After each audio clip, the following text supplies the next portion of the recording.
Hi, everybody. I am Michael Waldman. I'm the president of the Brennan Center for Justice. Thank you. I am thrilled to be here, and quite honestly, I am thrilled to be anywhere with live human beings in a great space, discussing a really, really important topic, and having the privilege to hear from some of the most creative and hard-hitting minds in the country on some of the most central crises our country faces. And anyway, thank you so much for being here, and thank you to the audience who are watching this on a carefully curated, as I understand, live stream.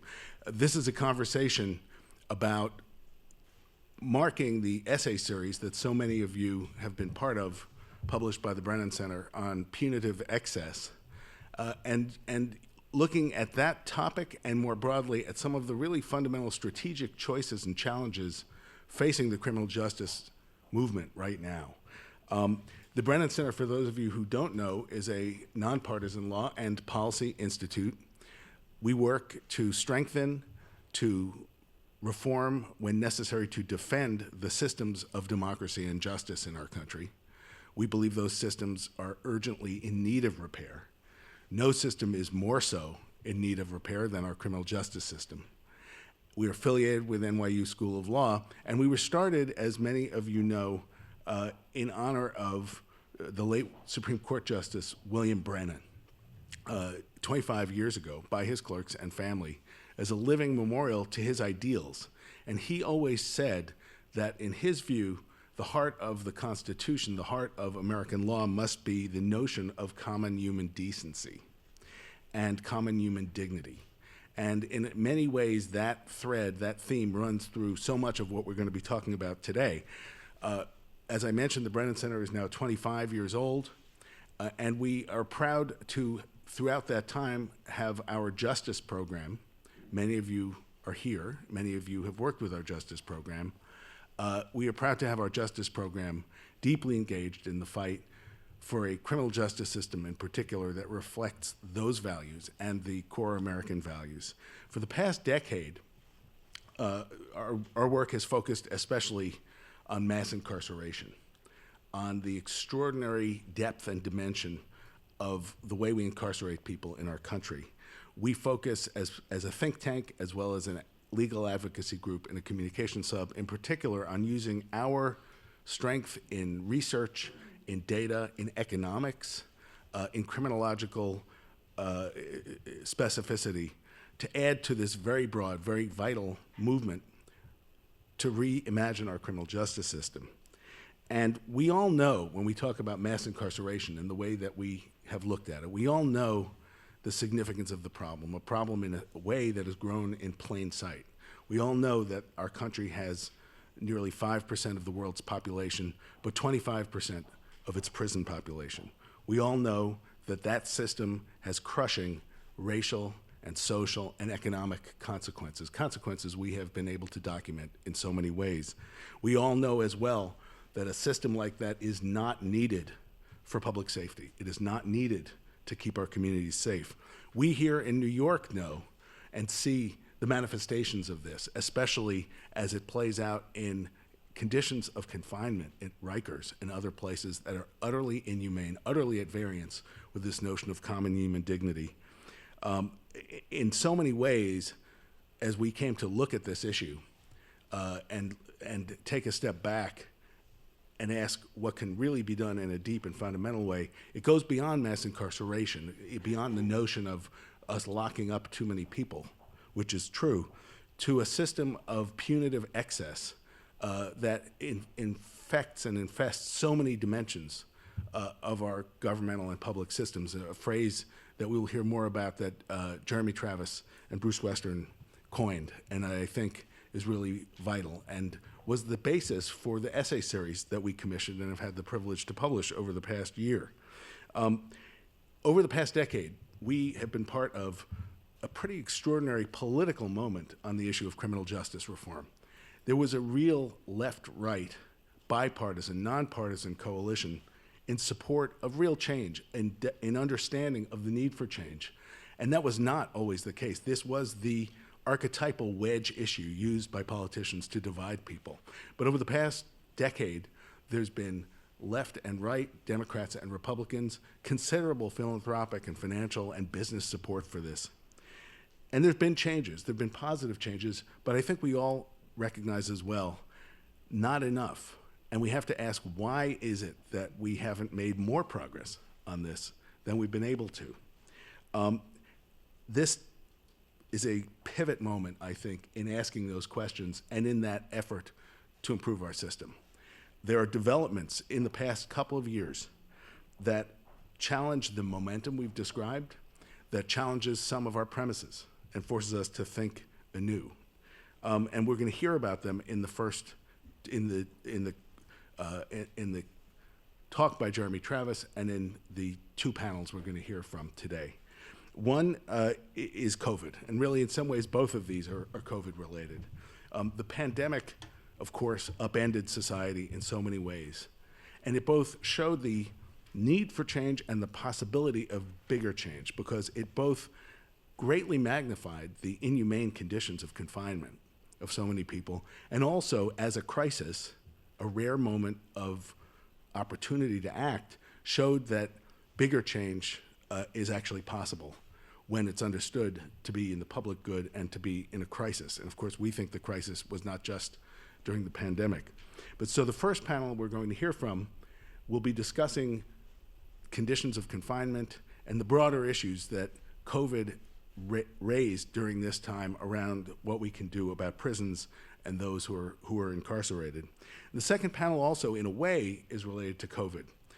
I talked about the extraordinary, unusual momentum around criminal justice reform.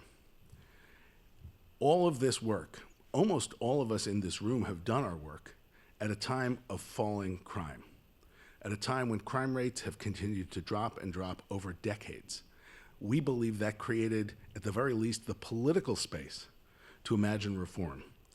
And now, maybe because of COVID, maybe not because of COVID, we are facing, for the first time in many years, rising crime in some categories, rising violence in some categories, or at the very least, the perception of rising crime and violence. And that creates a new political reality, that creates new headwinds, and it also forces us to ask, how should we be looking at this? What are the facts? What is the actual story? What are the perceptions, which may not be the same thing as that actual story? And we need to look at what is going on in our streets, but we also understand very well that part of all of this has to do with how the public sees what's going on. And so much of that is a product of news coverage. And we've seen over and over again throughout our history, not just in the United States, the ease with which real issues of violence, real issues of public order can become fodder for misinformation or exaggeration or exaggerated fears. When I was working in the White House in the 1990s as President Clinton's chief speechwriter, we actually did a lot of public opinion research, polling, to see what facts people believed. And people were willing to believe that the unemployment rate had gone down. This was a time of a lot of social progress. The people were willing to believe the unemployment rate had gone down. They were willing to believe that the budget deficit had gone down. They were willing to believe that welfare rolls had gone down. They would not believe that crime was going down, even though crime was going down. It had begun its descent. Why was that? Well, some of it was just experience. Some of it, no doubt, were spoken or unspoken racial animus. But a lot of it, we concluded at the time, had to do with how the news media covered crime statistics and crime at the time. The old saying was, if it leads, it bleeds. Well, in a town that had 2 murders, that would be the lead on the 11 o'clock news. But if that same town had 1 murder, a 50% reduction, it still led the 11 o'clock news. People were getting a distorted view from the sources they trusted of what was going on around them. Yet at the same time, in their own neighborhoods, in their own streets, they understood that they were feeling more secure and more safe. We're going to be having a really interesting conversation with some key journalists about these issues, not as a understanding that the role of journalists is not to be part of a movement for a political goal of reform, but that we all have a really, really strong stake in having the facts presented in a way that people understand what the facts are, and also for all of us to understand what the facts are. It's going to be a really interesting conversation. I want to thank the village that it took to create this event under challenging circumstances, pandemic especially, and to add some depth, to add some detail, to provide broad perspective as only he can. We were really very fortunate to hear from Jeremy Travis. Jeremy, of course, among other things, was the president of John Jay College of Criminal Justice. Now leads criminal justice work for the Arnold Ventures philanthropic enterprise, has had so much to do both with the essay series, with all of our work, and with the entire prospect for real change on criminal justice. Jeremy, we thank you for being here.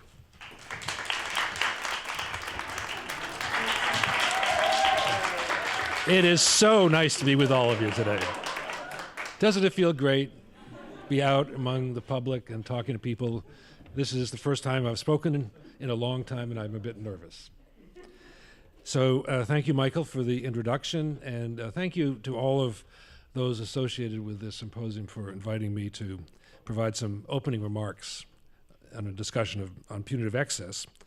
And on behalf of all of us who are here and those of us who are here virtually and the many people who have read the series, thousands, I'm sure, I just want to thank the Brennan Center for making this possible. Thank Michael, the president, Michael Waldman, the president, and especially, and I've practiced this word, the indefatigable and inspirational leader of this effort, L.B. Eisen, for making all of this possible. So like many of you, I would suspect, I toggle between optimism and pessimism when thinking about the state of our world, the state of our country, and the state of our democracy. Here we are in the House of Justice Brennan, thinking about our democracy deeply. And perhaps when you are contemplating the future of this democracy, you also find yourself experiencing moments of debilitating despair on one day, and then the next day, perhaps, if we're lucky, the exhilaration of elevating hope. So I have come to the conclusion, this is my conclusion, but just offering it for your mental health, that it's actually healthy and perhaps even necessary for our own well-being to hold on to both of these emotions at the same time, both hope and despair. So both emotions are oddly rational. Both diagnoses that lead to those emotions are grounded in an understanding of reality. And in interesting ways, each helps us understand the other. And certainly our topic today, Reflections on the Era of Punitive Excess, provides a perfect illustration of the imperative that we simultaneously recognize the harsh and unforgiving realities of the world we have created, and lift up the realistic hope that we can overturn the current regime. The essays in this series constitute a multi-count indictment against the system of criminal justice and the system of laws created by our society. An incomplete tally of some titles in the series demonstrates the breadth of this indictment. Consider these. Theodore Johnson sees punitive excess as a manifestation of racism. Jonathan Simon depicts punitive excess as our civic religion. Andrew Cohen, who's here today, explores America's punisher's brain. Alexis Harris describes monetary sanctions as a pound of flesh. Listen to these images. Homer Venters portrays the horrific impact of COVID behind bars. And Rashad New York Thomas denounces the language of degradation and dehumanization. And Keisha Tafia explores the intersection of race, mass incarceration, and the war on drugs. So when contemplating the reality described in these essays, I ask that we step back and ask ourselves a question: what have we wrought? How did it come to pass that America, a country that prizes liberty, now incarcerates 20% of the world's imprisoned population while representing only 5% of the world's people? How did it come to pass that America, a country that in the depths of the Depression created a system of social security to preserve the dignity of our elders, now is home to a veritable gulag of geriatric prisons, nursing homes behind bars, the inevitable consequence of America's illogical love affair with life sentences? How is it that America, a country that, in the words of President George W. Bush, considers itself the land of second chances, that we have consigned so many of our residents to lives of second-class status? Unable to vote, cut off by law from employment in entire sectors of the labor market, unable to drive freely because their driver's license has become suspended for non-payment of fines, unable to move from state to state without permission of a parole officer. How is it that America, a country that holds out the promise of a multiracial democracy, far from fulfilled but still a promise, can operate a system of punishment, social exclusion, and degradation that oppresses people of color, immigrants, and the struggling poor?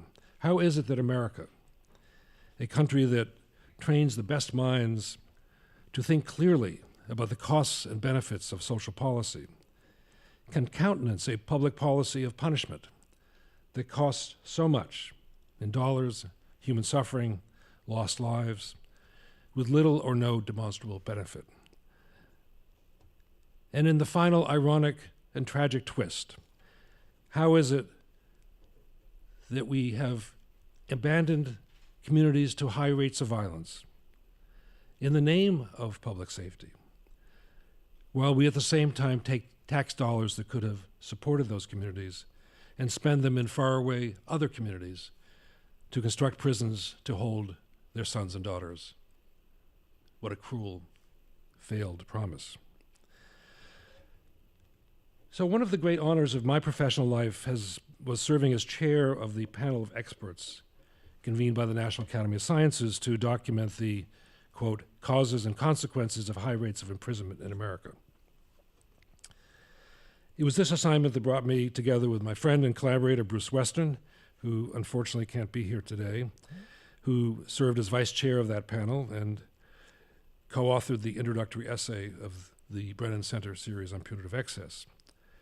So although the focus of our panel was on trying to explain the nearly five-fold increase in incarceration rates in America, beginning in the early 70s through 2010, our report serves equally well, I think, as a narrative that could explain all forms of punitive excess, from policing practices to mass supervision to collateral consequences.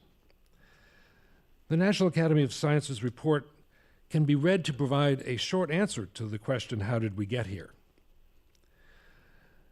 The answer requires us to acknowledge our collective responsibility for the realities described in the essays that we celebrate today.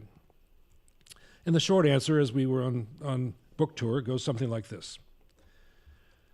We got here because we chose to be here. We are here because our democracy brought us here.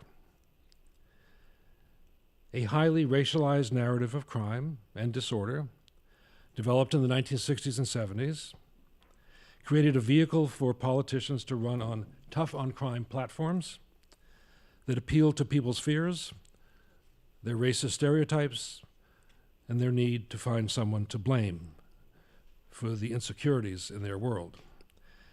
Every one of the laws that created our high rates of incarceration was passed by our elected representatives. Every case brought to the courts was brought by an elected district attorney. All of the funding that fueled the nation's crime control policies and built the infrastructure of police and prisons were approved by elected officials. Yes, our democracy brought us here. So that's the short answer, but it's a punchy answer because it makes you think. So we are, in some very fundamental way, engaged in this as a matter of collective responsibility. But the question we face today, I hope, is whether our democracy can also guide us to a much better future. And here, I think there are actually reasons for optimism. I'm toggling, notice. Following the murder of George Floyd, we witnessed an unprecedented mass mobilization in the streets of America in the name of Black lives. Since then, we have seen a new level of political activism that has resulted in significant reforms at the state and local level. In dozens of jurisdictions around the country, prosecutors are being elected on progressive platforms pledging to reduce pretrial detention, cut prison sentences, eliminate racial disparities in case outcomes, and exercise oversight over police misconduct, and shift the rhetoric away from tough on crime. And we'll hear from one of those prosecutors today, in Alvin Bragg. Every candidate in the last Democratic primary for president pledged to support criminal justice reform. Marijuana possession has been legalized in several states. Voting rights have been restored to thousands of people with felony records. The death penalty was abolished in Virginia. Thousands of individuals have been released from federal prison under the First Step Back promoted by the former president. The Build Back Better legislation now under consideration in the Senate would provide billions in funding for community-led violence reduction efforts. Congress is now considering legislation that would finally equalize penalties for crack and powder cocaine. We are even seeing the rate of incarceration decline in the United States for the last decade. Granted, the pace of these reductions is painfully slow and will take us decades to return to a level of the 1980s, but I believe the pressure is mounting to accelerate the pace of decarceration. Yes, there are, in my view, hopeful signs that our democracy might provide a vehicle for significant reductions in the excesses of our current systems of punishment. But before we take too much comfort in that, I think we should aspire to much more than curtailing the reach of the system. The current focus and the current language on shrinking the footprint of the justice system, of the justice juggernaut, I think misses a larger opportunity to reimagine the way that our society responds to the harms experienced within communities, within families, and in individual relationships. A more radical reimagining would ask searching questions about the pursuit of justice itself. I'm fortunate to be working with an inspirational national network of fellow dreamers, activists, scholars, policy experts called the Square One Project.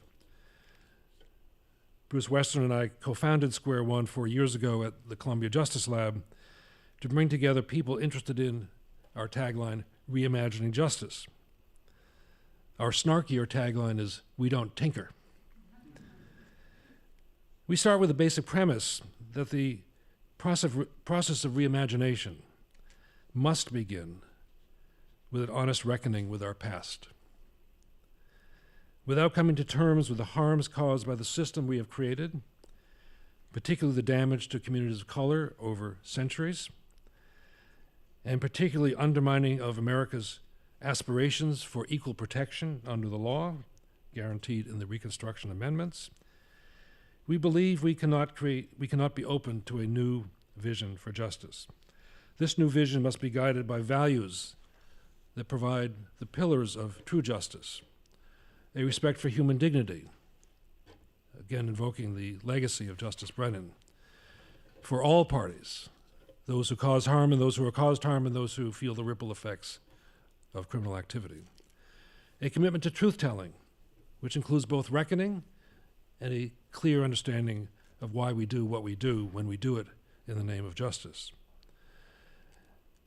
A commitment as well to the principle of parsimony, that the powers of the state should be exercised only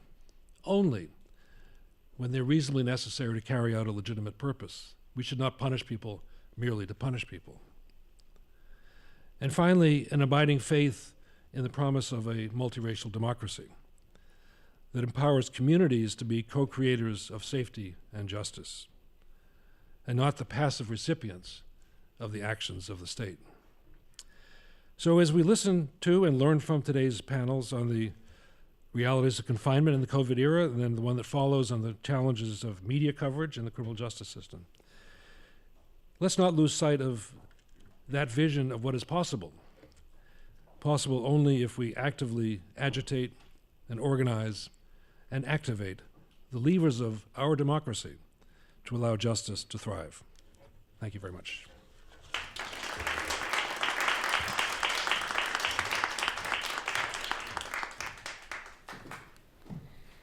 Good afternoon, everyone, and thank you so much, Jeremy. I am LB Eisen, and I direct the Justice Program here at the Brennan Center for Justice. We are a small but mighty team of 10 people here at the Brennan Center, and we focus on transforming our criminal legal system to end mass incarceration and alleviate the harms of broader criminal justice system involvement. I am sitting in for Bruce Western, who is unfortunately not able to be with us today as hoped. He was integral, along with Jeremy Travis, to the conception of this series, and we are very grateful for both of their scholarship and enthusiastic help with this series. So I am filling in for Bruce Western, but hopefully I can live up to the way he moderates panels. And we are here together in person. This is our first in-person event since pre-COVID, so really grateful that you all could join us today. And this panel is focusing on incarceration during a pandemic and builds on some of the themes that were raised through the Punitive Access series that we started this year and are almost wrapping up. And we've published over 20 essays so far on the theme of punitive access in the criminal legal system. Since March of 2020, when the COVID virus began to ravage across America, the pandemic has been extremely hard on all of us, socially, emotionally, physically, but it can't be understated that being incarcerated during this pandemic has been extremely dangerous, if not deadly, for so many individuals locked away in our jails and prisons and immigration detention centers across this country. As of this month, more than 2,800 incarcerated people have died behind bars of COVID, and more than 260 individuals who work inside our jails and prisons have died because of COVID. Many of us hoped that this increased media attention would finally open the eyes of the broader public and policymakers to conditions of confinement in this country and the broader issues around mass incarceration. We thought it would spur policymakers into action. And I don't know if some of you might remember back in March and April and May of 2020, there were a number of news articles about how more and more people were aware of the harms of incarceration, and maybe this was going to be a transformational moment in our country's history. Unfortunately, little has changed when it comes to prisons and jails and conditions of confinement. And we are grateful for the folks here today, especially those who have written essays for our series, who will discuss the significant reforms that we must make to create a more just and humane criminal legal system. So please join me in welcoming immediately to my right, Michelle Deitch, Distinguished Senior Lecturer at the University of Texas, Austin, both at UT and LBJ School of Public Affairs, UT Law and LBJ Public School of Public Affairs. Michelle wrote for our essay series about how preventative monitoring of conditions in American prisons could help shine a light on what needs to change. Directly to Michelle's right is Asia Johnson, a fellow at the Brennan Center for Justice, who wrote about the daily storm of incarceration and the particular challenges faced by women inside prison. And immediately to Asia's right is Emily Turner, who serves as the Director of Research at the New York City Board of Correction. And I think all of you in the room know that the Board of Correction is the oversight agency for New York City jails. And on screen immediately to Nikichi, it's our right, it's Emily's right. Joining us live from Washington, D.C. is Nikichi Taifa, who is attorney and president of the Taifa Group, civil rights attorney, convenes the Justice Roundtable, and in her essay, Nikichi wrote about race and mass incarceration through the lens of the war on drugs. So thank you all for joining me on today's panel. And I've got lots of questions, and for those of you who have a pen and a paper, please also write down questions as they come to you, because we will leave plenty of time for Q&A. And for those of you who are joining us online, we're also going to have some online questions as well. So, Emily, I'm going to start with you. The Punitive Excess series focuses on the unduly harsh nature of America's criminal legal system. And your research at the Board of Correction in New York City has long focused on advancing improvement and change towards a smaller system, one that's more fair and more humane. Could you explain how conditions of confinement inside America's prisons and jails fit into the broader framework of our failure to rein in the excess punishment in our criminal legal system? Sure. First, I want to start by thanking LB and the Brennan Center for focusing on this issue of conditions of confinement. I think it's one issue that is often overlooked in the broader reform agenda, and one that is critically important. Yes, we need to reduce the number of people in custody, but for those who are in custody, we have a legal and a moral obligation to know what is happening in our jails and prisons, and we have a responsibility to not only shed a light, but to make sure those conditions are as humane as possible. So when I think about conditions of confinement and how they fit into this broader framework, I think of these conditions being what amounts to hidden punishment, or punishment that's not directly related to, not necessarily directly related to any direct accountability structures. So particularly when we look at jails, where the majority of those incarcerated have never been or have not yet to be found guilty of any crime, there can be sort of no excuse for inflicting harm through incarceration, through harsh, inhumane, and indecent conditions, the likes of which we've seen here in New York. So I think there's a responsibility to understand and unpack this hidden punishment, and to recognize that we as a society and those who are part of the system, who are responsible for people being placed in these institutions, to know about these conditions, and then to care about these conditions. The first shedding transparency on what these conditions are, and the reality is these institutions are often very, very violent, and they control every aspect of an individual's life. So once you are incarcerated, it's not enough that you have been removed from your community. You now have every aspect of your life and being is now under control, and we don't have very good mechanisms, and Michelle's written a lot about this, and Asia can speak directly to your experience. But we as a public and we as a society don't have a very clear mechanism to know about these conditions. And so one of my goals as part of the Board of Correction, as the oversight agency to the jail, has been to create, to shed light through investigations, through public reporting, through public accounting on are we meeting minimum standards for the care, custody, and control of individuals who are incarcerated here in New York City? And this has involved trying to basically know and describe these conditions, which is incredibly difficult to do. It's incredibly difficult to do because these are closed institutions. They're managed in a way where we don't have records, we don't have information, and the capture and collection and synthesis of this information is incredibly difficult.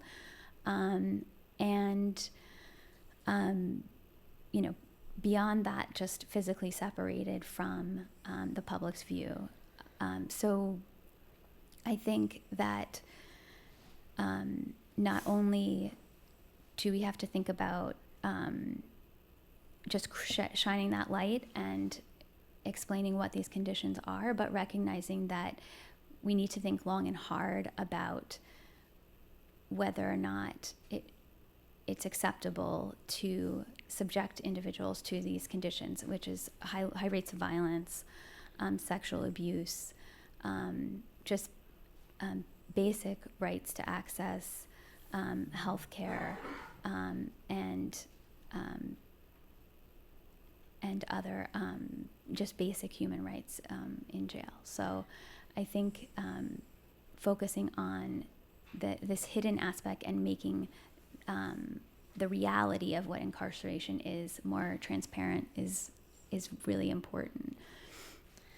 So that brings me to the next question, sort of building on what Emily just said. Asia, your essay tells the story of the daily storm that incarcerated people must face. And you write in your very beautiful, poignant essay that, quote, "Too many are more willing to build prisons than to dismantle the conditions which fill them."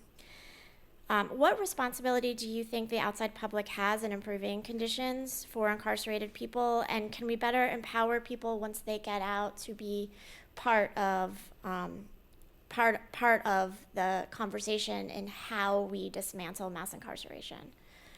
I think one of the statistics that we don't talk enough about is the fact that over 90% of incarcerated people are going to return home, which means that they're going to be our neighbors. They may be our sisters, our brothers, our cousins, our friends. And what type of community do we want them to walk into? And do we want them coming home broken because of the conditions with which they lived under? Or do we want them to come home whole, healthy, and happy to be home? It's really hard to come home and be happy if you don't have family. And so many people who come home don't have the luxury. And it's sad that that has to be a luxury. But depending on things like how long were you away, what things were you accused of that may have caused a rift in your community or in your family? And once you come home, are they going to be there for you? And if they aren't, what type of community resources are going to be there to help support you in basic needs, such as getting your birth certificate, your social security card, things that you need in order to apply for a job, things that you need in order to find housing. And I know when I came home in 2018, these things were really hard for me, and I had family support. And it was really hard for me to disconnect from the trauma that I experienced while inside. Things that Emily talked about, like access to health care, mental health care. There are women, and I come from Michigan, and there's only one prison for women in Michigan. So there are about 2,400 women in a prison that causes overcrowded conditions. And again, access to these things that we take for granted out here, like going to the doctor or going to the dentist. Those things inside are not easily accessible. And I think we all in this room, we know that these things aren't accessible. But when you think about people behind the walls, I think that a lot of people are like those people, other people, or maybe they don't even think about them because out of sight, out of mind. But when you do come home, I think that the public has a huge responsibility in supporting people because recidivism is real. And the statistics show that within 3 years, a lot of people are going to go right back into these harmful institutions. And during the pandemic, I mean, I am so lucky that I didn't experience what incarceration must feel like for women inside and for men inside right now. I have a very close friend who is inside right now, who, because she doesn't have, access to the internet, she doesn't have the ability to get a newspaper or to call her doctor or talk about, being vaccinated. She is scared of being vaccinated. She's like, I'm in a prison. I don't know what they're giving me. I don't know if they're experimenting on me. I don't know if this is the real Pfizer or the real Moderna. And she, explains these things to me. And, Jeremy talked about toggling between despair and hope.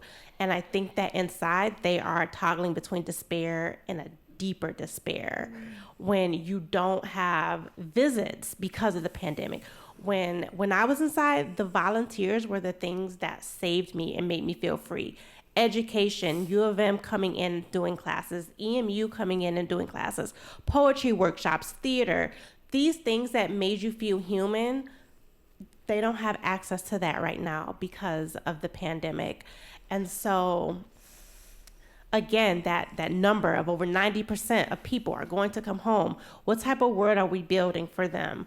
And is that world going to be a world that shuns them and makes them run right back into that institution? Or is it one where they're going to come home and they are going to thrive and they're going to, participate in making the conditions from which they left? It's so hard for me to sit here and think about the women that I left behind. And so many of them, a lot of them don't know when they're coming home or if they're coming home. And again, I always instill in the women that I still talk to that, you have support. There are organizations, there are support systems, but we as a community have to make sure that we are volunteering, that we are attending events like this, that we are giving money. It's Giving Tuesday. Give to your favorite organization.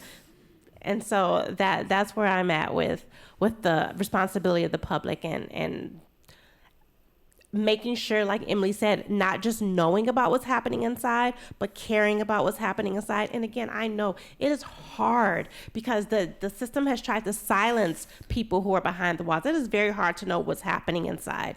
When a suicide happened in the prison that I was in, no one knew. It wasn't in the newspaper. People weren't talking about that on the news. It was hidden. It was brushed under the rug. It's just another person who'd, succumb. Drugs inside, that is something that we don't talk about. Having access to this. My very good friend came home a year after me and wasn't home 6 months before she overdosed. So again, I think that speaks to the larger issue of support when you come home.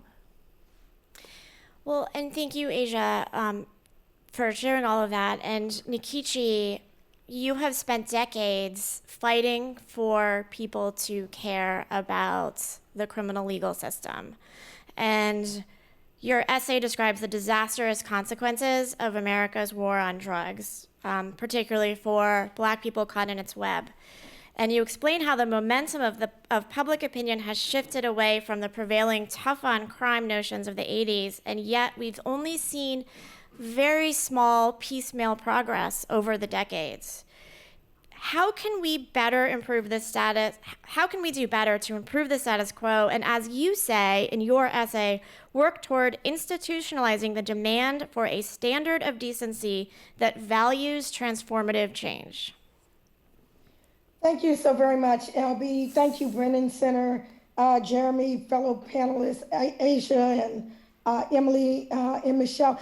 But LB, let me first clarify, if I may, that I am not seeking to improve the status quo. The status quo does not bring about transformative change. The status quo merely rearranges the deck chairs on the Titanic. Okay, we have experienced nearly 5 years of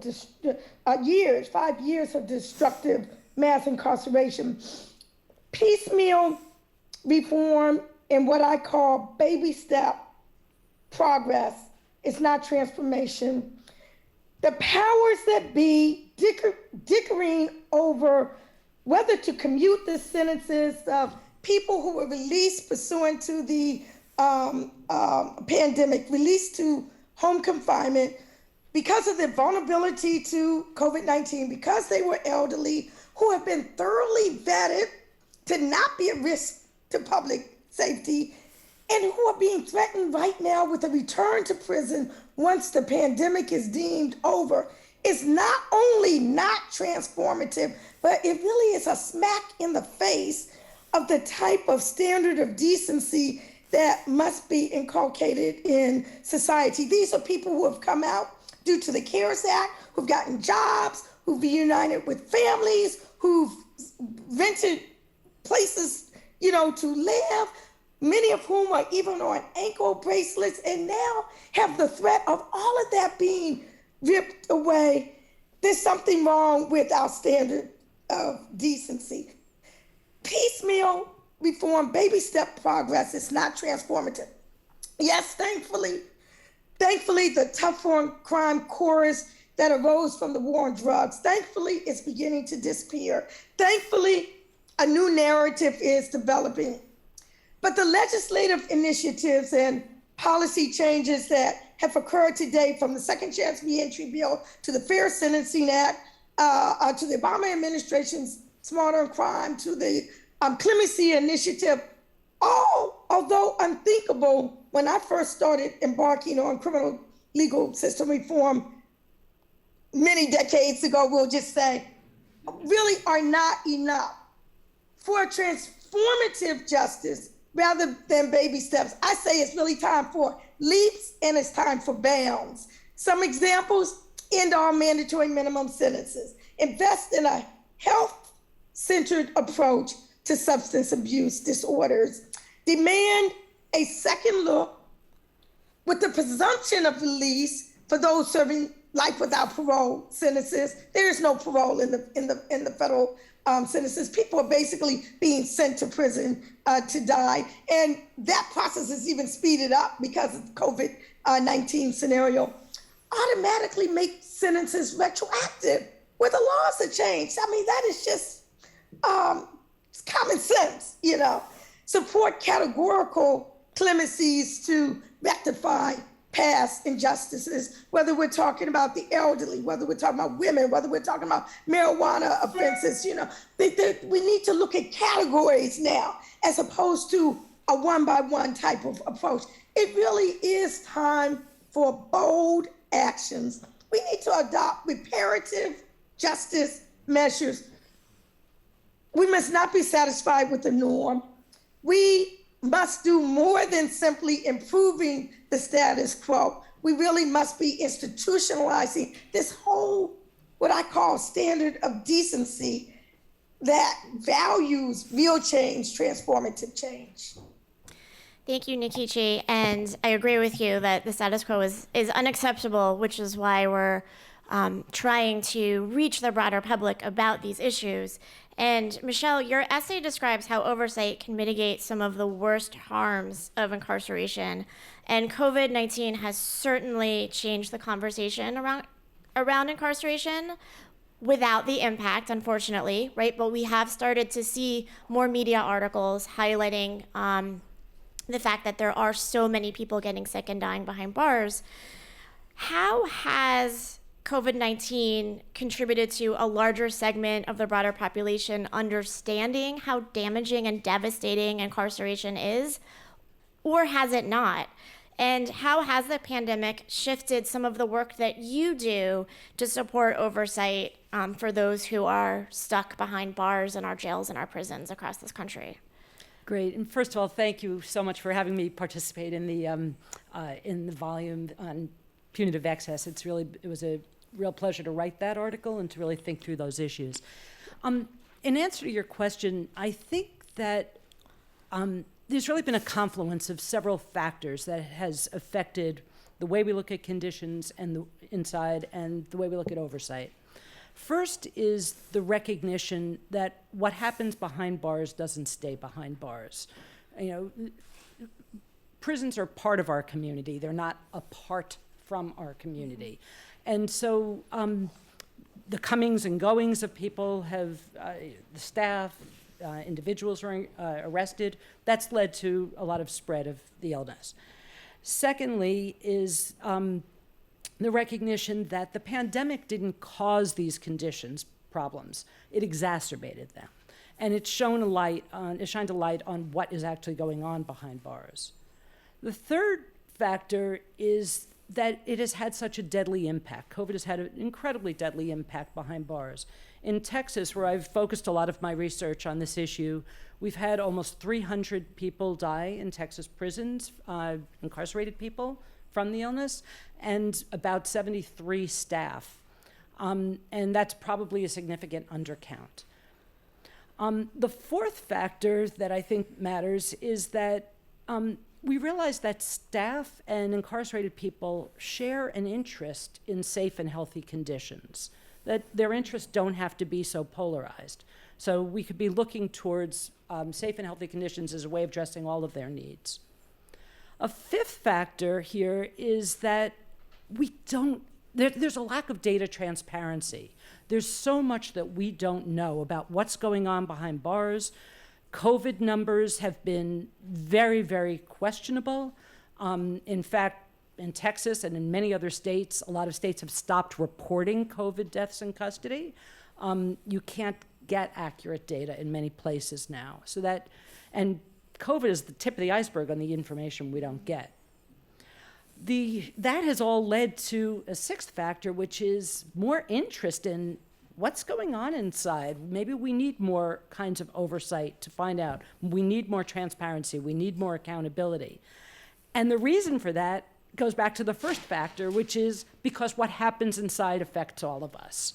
And there's a lot of research showing that the numbers of COVID cases in the community has continued to stay high because of what's happening behind bars.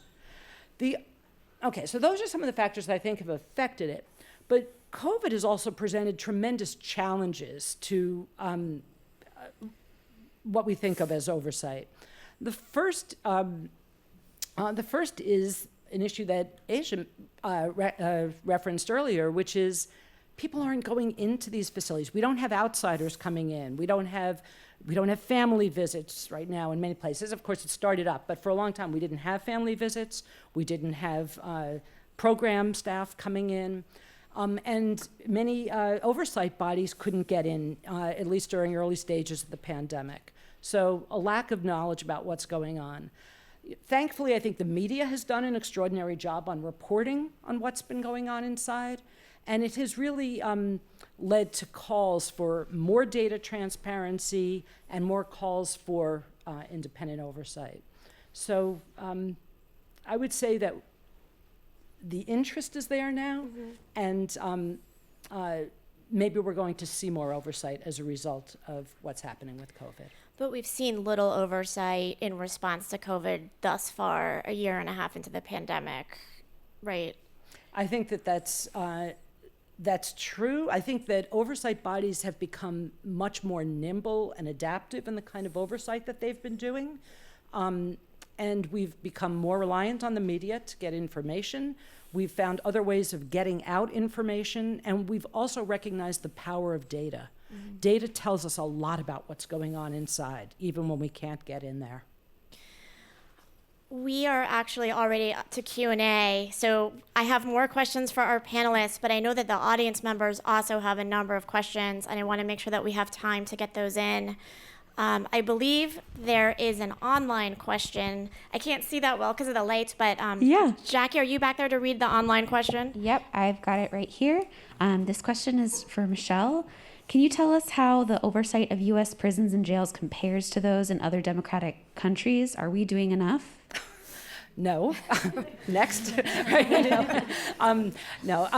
The U.S. is really the only Western nation that does not have really a requirement that there be some kind of external body that conducts routine preventive inspections of every place of confinement. Every country in Europe, for example, has what they call a national preventive mechanism, but not in the U.S.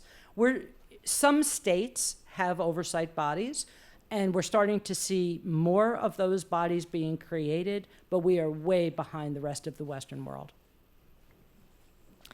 And I know we have some audience member questions as well, and we have a microphone set up right here. So if anyone has questions, you can come up to the mic. You can leave your mask on or take your mask off and just ask the question. Hi, and I want to first thank everyone, the panelists and the Brennan Center for this incredible essay series and all of your really insightful comments. My name is Ruby Nadiri. I'm the Deputy Director of Fair and Just Prosecution, which is a national organization that works with local elected prosecutors who have run on platforms of changing the approach of prosecutors, the traditional approach of prosecutors, and embracing things like shrinking the system, embracing accountability and transparency, and advancing equity and promoting safer and healthier communities.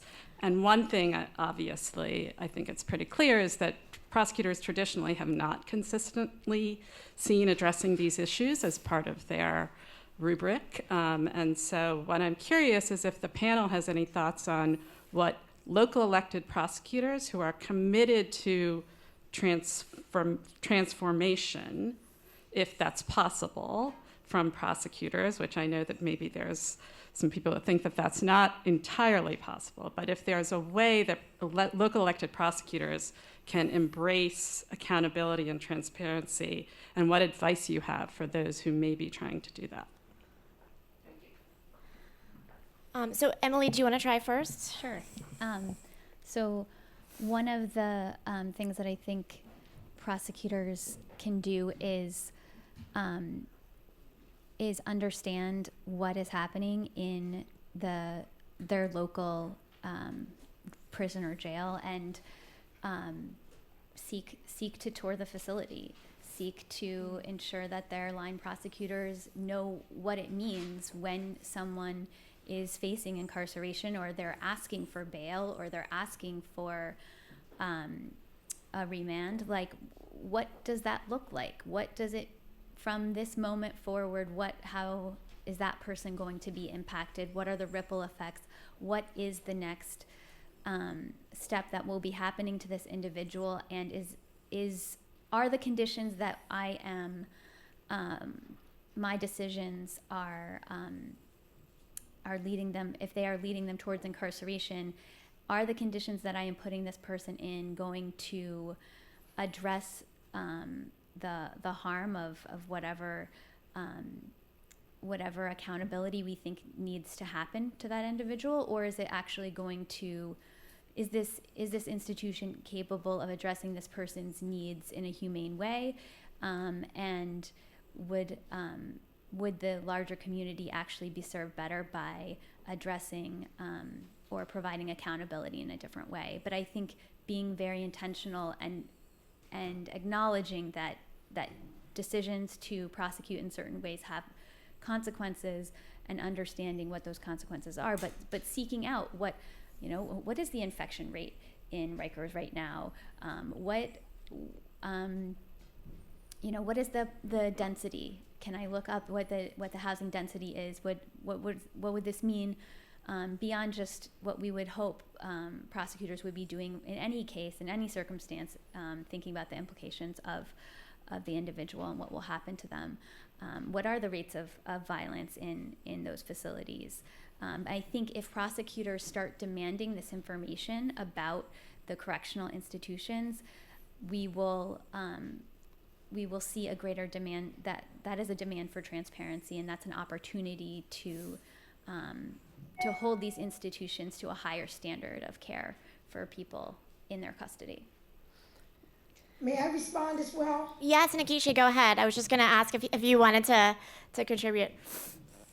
Yes, so first of all, thank you so much, Fair and Just Prosecution, for all the great work that you all have been doing and your great advocacy. I have a recommendation that I really would like to see implemented with respect to prosecutors, with respect to judges, with respect to legislators. I really feel that there should be a standard or process or procedure, whereas those who have the power to lock people up actually spend time in the institution. I'm not talking about visiting. I'm talking about actually spending time in a cell. Now, of course, as I'm sure Michelle knows, anyone who goes into tour a facility, they spruce it up and paint and, get everything all spiffy and all like that. But I'm talking about even with that, okay, spend the night. See if there's some type of way or mechanism wherein that can happen, because I think that would serve to bring more, I don't know if the word is empathy, I'm not sure exactly what the word is, but a consciousness of exactly what we are doing when we're calling for specific sentences, and whether in fact that is a type of environment, not just for one night, that in a spruced up type of cell or dormitory, but where someone is relegated to serve 5 years, 10 years, 15, 20, 30, life without parole. And I think when we start getting just a little bit of that, I think some of our standards of decency are going to be heightened to just see the inhumanity of such a system. So that's just a little recommendation that I would love to see implemented, not just prosecutors, judges, legislators as well. So to Nikichi's suggestion, many of you in the room may remember that Colorado's former director of corrections, Rick Reimagining, actually did spend time in solitary confinement in a Colorado prison. It was a couple of years ago when he was director of corrections. And Nikichi, that's such an excellent suggestion. And we should all do more to encourage our policymakers and our judges to spend significant amounts of time in these facilities. I know we have another question. Nicole, if you want to step up to the mic. Sure. Well, first I want to thank the Brennan Center for bringing together this amazing event. It's really nice to be in person in community with all those I admire doing this work. I'm Nicole Fortier-Manzano. I'm with the Bail Project. And this is really for anyone who, I think most of you focused on data to some extent. I think data is extraordinarily important. I think we have to get it out there. I wonder if there are particular data points that you think are most pivotal, most important for the public and policymakers to know. But I also think, especially in focusing on Asia's story and the stories of those that she knows still behind bars, is there a way that we can also capture those stories, which bring real context and help you understand the trauma behind the data itself?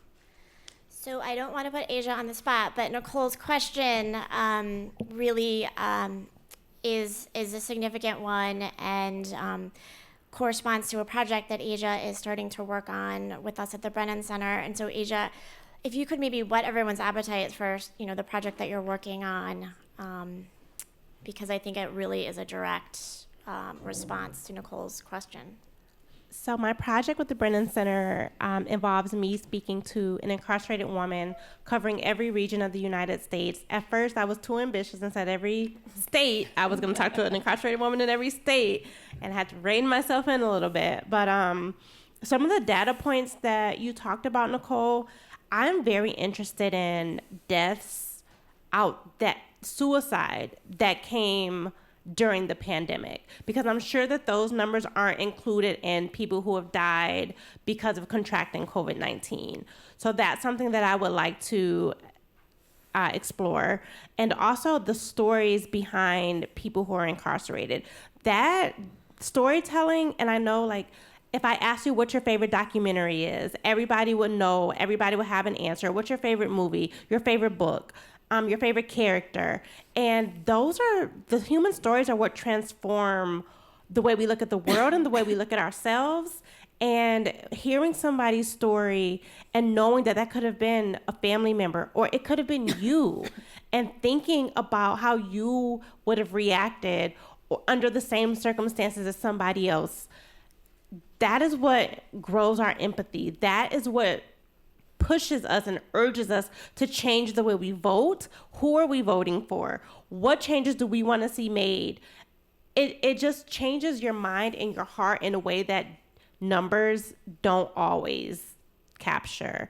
And so the human stories is what I'm really working on in this project. And I'm also going to capture the data because some people, they're only moved by numbers. But it is the human stories. We always ask, how could this person have done something like this? Instead of asking, why did this person do this? What led them to being accused? And if they are guilty, why did they do this? What trauma in their past that they experienced that could have led them to harm the community in the ways that they did? And that is what's really going to change this system, is finding yourself in the shoes of someone else. And building off of Nicole's question and a question that we had earlier about how the U.S. compares with other countries around the globe, Michelle, is there an example of another country that actually collects really good data on conditions of confinement that the U.S. should be replicating? The UK is what I think of as having the gold standard when it comes to oversight. There are 3 different oversight mechanisms, including the prison inspectorate, and an ombudsman's office, and independent monitoring boards for each and every facility. There's a range of data that's collected, including all of the standard metrics that you would expect to see. And let me just add to the answer the question before. We don't collect the most basic data, like how violent are prisons. We can't answer that. Even deaths in custody are hidden. So assaults, data, that sort of thing. Data about suicides, we don't have that. But that kind of information is routinely collected in UK prisons, as well as surveys of the incarcerated population. And we need to think about surveys as a way of gathering that information as well. It's also a way of capturing stories. And I hate to call this panel to a close, but I know we're a little bit over time. I want to really give a big shout out. Thank you so much. Nikichi, thank you for joining us from DC. And Emily, Asia, and Michelle, thank you. Good afternoon and welcome back. Thank you so much for joining us. It's my honor to speak a bit before the second panel. My name is Alvin Bragg. I'm the District Attorney-elect for New York County. I'm thrilled to be joining this conversation with this great group of leaders convened by the Brennan Center, for which I have so much respect, and in particular at this very moment. The essays in the collection, really, I think, speak to where we are. Wave of years where we've been talking about mass incarceration and the reckoning and a deeper understanding, as we heard from the last panel, a broader consciousness in the broader electorate and public. But at a moment where we see things like gun incidents rising, and I know in my walks and travels, I feel a retrenchment, even among people who are generally concerned about these issues. And so what a great moment to convene and have real conversations, which I think are often lacking in our body politic. Great scholarship and people who have thought deeply about this, really for the key point, which is that we cannot have public safety without a fair and just system. They just go hand in hand. They're inextricably linked. And when I look at the set of essays, that is the issue and the union, the intersection that jumps off to me. I like to say that our very first civil right, our fairness, if you will, is the right to walk safely to your in New York City, at least, your kind of public street corner deli. But hand in hand with that is that you can only walk safely, in my experience, both doing that walk and as a former prosecutor, if we have trust in the system. Witnesses don't come forward. Victims don't come forward unless they trust the system. I grew up in Harlem during the 80s, and I think a lot of people are talking about the 80s. We're not in the 80s, as the data will tell you, but people are feeling that sense. And I really was at that intersection of public safety and fairness. So before I turned 21, I had a gun pointed at me 6 times. 3 by the police in unconstitutional stops, and you didn't need to go to law school to know they were unconstitutional. And 3 by people who were not police officers. And I mention that because it's illustrative. That's what the data shows, right? The neighborhoods where we have our most significant public safety issues are also where we have the most significant fairness and police accountability issues. So again, they go hand in hand. To update that a little bit as I think about the challenges, not to be too New York centric, but that's where my mind is these days. Here in the city, twin issues of our rising gun violence and our humanitarian crisis at Rikers. And it's far too easy to fall into the pattern of sort of compartmentalizing them and looking at one as a safety issue and one as a fairness issue, when we're really both fairness and safety issues together. We heard from the first panel the notion of we can't have this separateness, this notion of those who are behind the walls are different from us. There's a oneness, and the issues that are affecting us in Rikers, and I use us purposefully there, are all of us as people are returning home. So they are both fairness issues behind the walls, but as supporting people as they come home is also not just a fairness, but a public safety issue. And guns, to me, has really been the locus for a lot of the rhetoric I've heard that's been unhinged from the data, which is that we've got these increasing incidents, and so therefore we've got to go back to these old tactics. We know from the data that from the stop and frisk era, only 0.1% of all the stops resulted in a conviction for a gun offense. So yes, we've got to address public safety. We have to address guns. I know that issue intimately, but we cannot use the tools of old. So that brings us to this moment and why I'm so happy to be here. And it's my honor to then talk about and segue to the media and the press, which is, I know as a reader and consumer and not as an expert, but I'm starting to learn more and more as the district attorney-elect. Apparently, according to some outlets, any crime that happens on the streets is my fault. I'm not even in office yet. I've seen headlines and the body of articles which say something to the effect that I love criminals and apparently I love guns. This type of framing does a disservice to the serious scholarship and more importantly to the people who are living at this intersection of fairness and safety. So I'm really interested to hear from our panel. And I know also from recent experience, and we heard about this in the first panel, the power of narrative and hearing about how we can put some of these frames in front of, and again, I've been engaging with the electorate, but I'm assuming there's a strong correlation between those who vote and those who read the papers. And I know when I talk about, and again, I think about hearing the narratives about those behind bars. I think about my brother-in-law who was incarcerated, and when I talk about that in the context of being the DA-elect, I talk about him telling me about solitary confinement really as a last measure. He talked about all other steps of his process, and then when he talked about it, he said, all I could do was push-ups and read the Bible. I mean, to me, that's a frame, that's a narrative. That should be what we are reporting. Or similarly, I think about when he was living with me after he reentered and then he moved out, getting a knock at the door from the police that was effecting a warrant looking for his arrest. The warrant, you might ask, what's it for? 5 a.m., my young infant crawling around, disturbed by a warrant for an open bottle.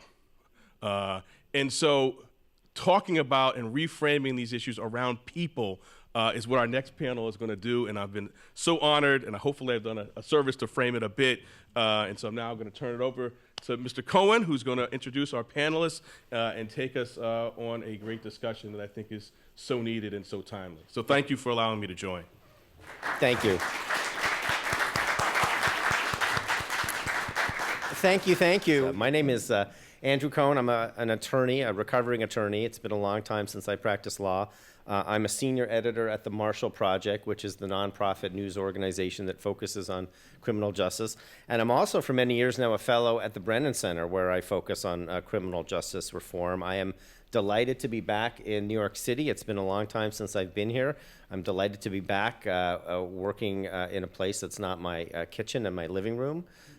So it's nice to see you here, and I'm grateful that we're doing this. I think it's such a timely discussion of media coverage of criminal justice because there is this narrative, as Michael mentioned, as Jeremy mentioned, there is rising crime, violent crime in some jurisdictions. It is making headlines again in a way that it hasn't for quite some time. And it does generate the possibility of pushing politics and policy towards these harsh punitive sanctions and laws that we've seen fail decades ago and fail for a generation and essentially undermine a generation's worth of people in this country. So to make sure that doesn't happen, there's a responsibility, I think, for good journalists, for honorable journalists to report on crime accurately and to explain and contextualize what rising crime may mean, to help Americans who are watching the news or reading online or in newspapers what the violent crime means, what is behind it, what can explain it, and why some of the policies that invariably pop up in the wake of these reports of violent crime don't always work. It's easy, I know it from my decades as a journalist, to have a snappy soundbite about crime. It's easy to make a headline that focuses on a victim, but getting the nuance and explaining it in a way that is going to entice the reader, the news consumer, to really think through the issues is really a challenge. It's always been a challenge. It was a challenge even, quite frankly, when crime rates across the country were going down, let's say 5 years ago, to get traction with some of these stories. I know that from both my work at the Brennan Center and my work at CBS News, to get the attention of editors, much less the audience. So that's what this panel is about. We're going to talk a little bit about this, and I have a very distinguished group of people who are going to help me do that. I'm going to introduce them in the sequence to their proximity to me. Shaila Dewan is the National Criminal Justice Reporter and editor for the New York Times. Her work covers criminal justice issues, prosecution, policing, and incarceration. It's great to have you here.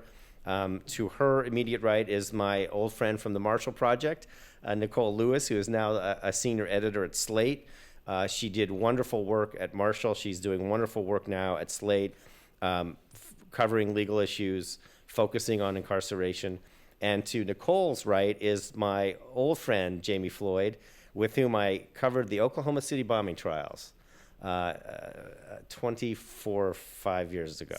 6 years ago, together in Denver. So I have known Jamie for a long, long time. I'm delighted she's on this panel. She's the senior editor for the Race and Justice Unit at New York Public Radio.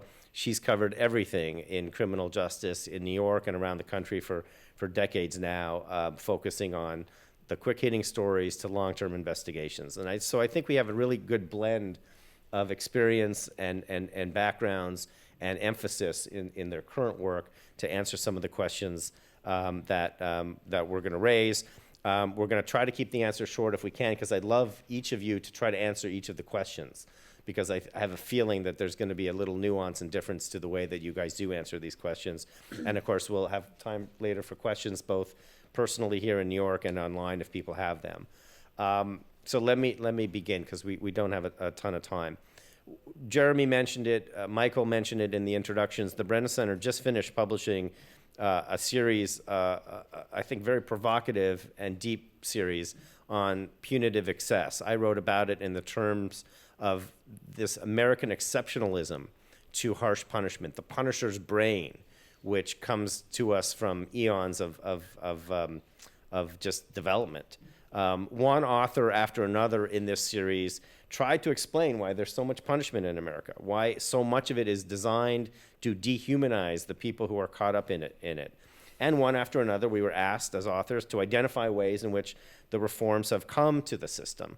So my question first for the panel is, do you think journalists today in America are doing enough to highlight how broken the justice systems are despite what we see as recent reforms? And I guess I'll start with you.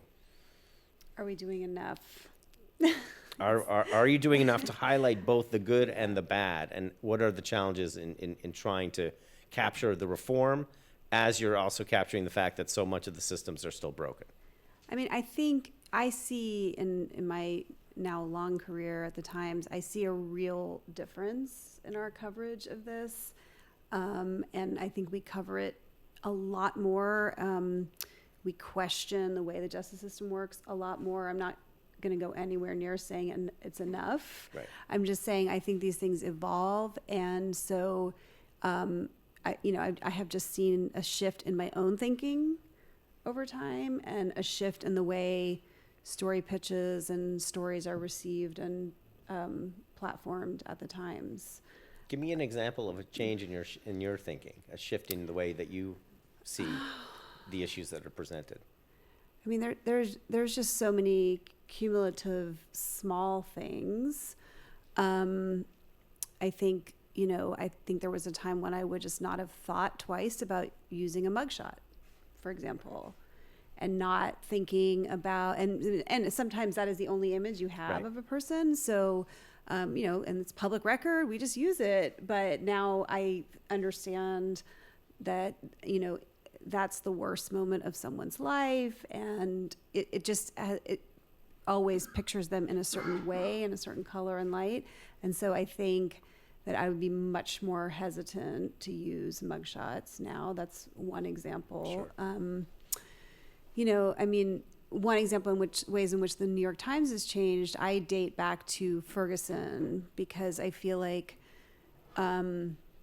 before Ferguson, I covered a lot of death penalty cases and wrongful conviction cases, but those were always people that were facing capital punishment, and so they got a much more scrutiny, a much higher level of attention. And I would always think, like, if these cases have so much wrong with them, what about all the cases that are further down? Right. Could those possibly be better? Do we think people who aren't facing capital punishment get a much better defense? Right. And the prosecutors behave? No, of course they don't. But you could never sell anyone on a story about that. After Ferguson, when it became clear that, you had the two stories, I think. One, the story of police accountability and policing in America. And then you had the story of what Ferguson, the city, was doing to people, and how they were, running up their coffers by, ticketing people for not wearing their seatbelt in a parked car. And after that became clear, then suddenly I could write, I think I wrote like a giant 2,000-word story about a woman who had a drunk driving conviction, and just the many ways in which that sent her life into a tailspin. So, I could not have written that story before Ferguson. So that's the ways in which it's changed. Nicole? Yeah, Ferguson is an excellent example of, I think, how I think about where we're exceeding and maybe where we're failing. And so I would say, no, we're probably not doing enough. There are sort of bits and pieces that I think every now and again bubble up to show just the extent of the problem.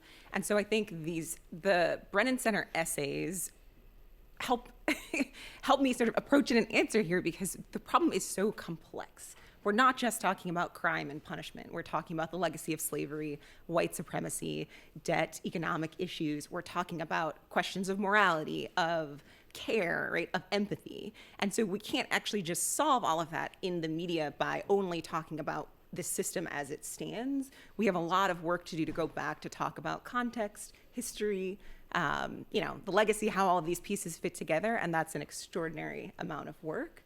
I think there are places where that work excels. Obviously, the Marshall Project does this incredibly well, to think about nuance, to think about context, to go back and look at, about history, and then to also use first-person narratives to talk about the pain and the harm that comes along with the system.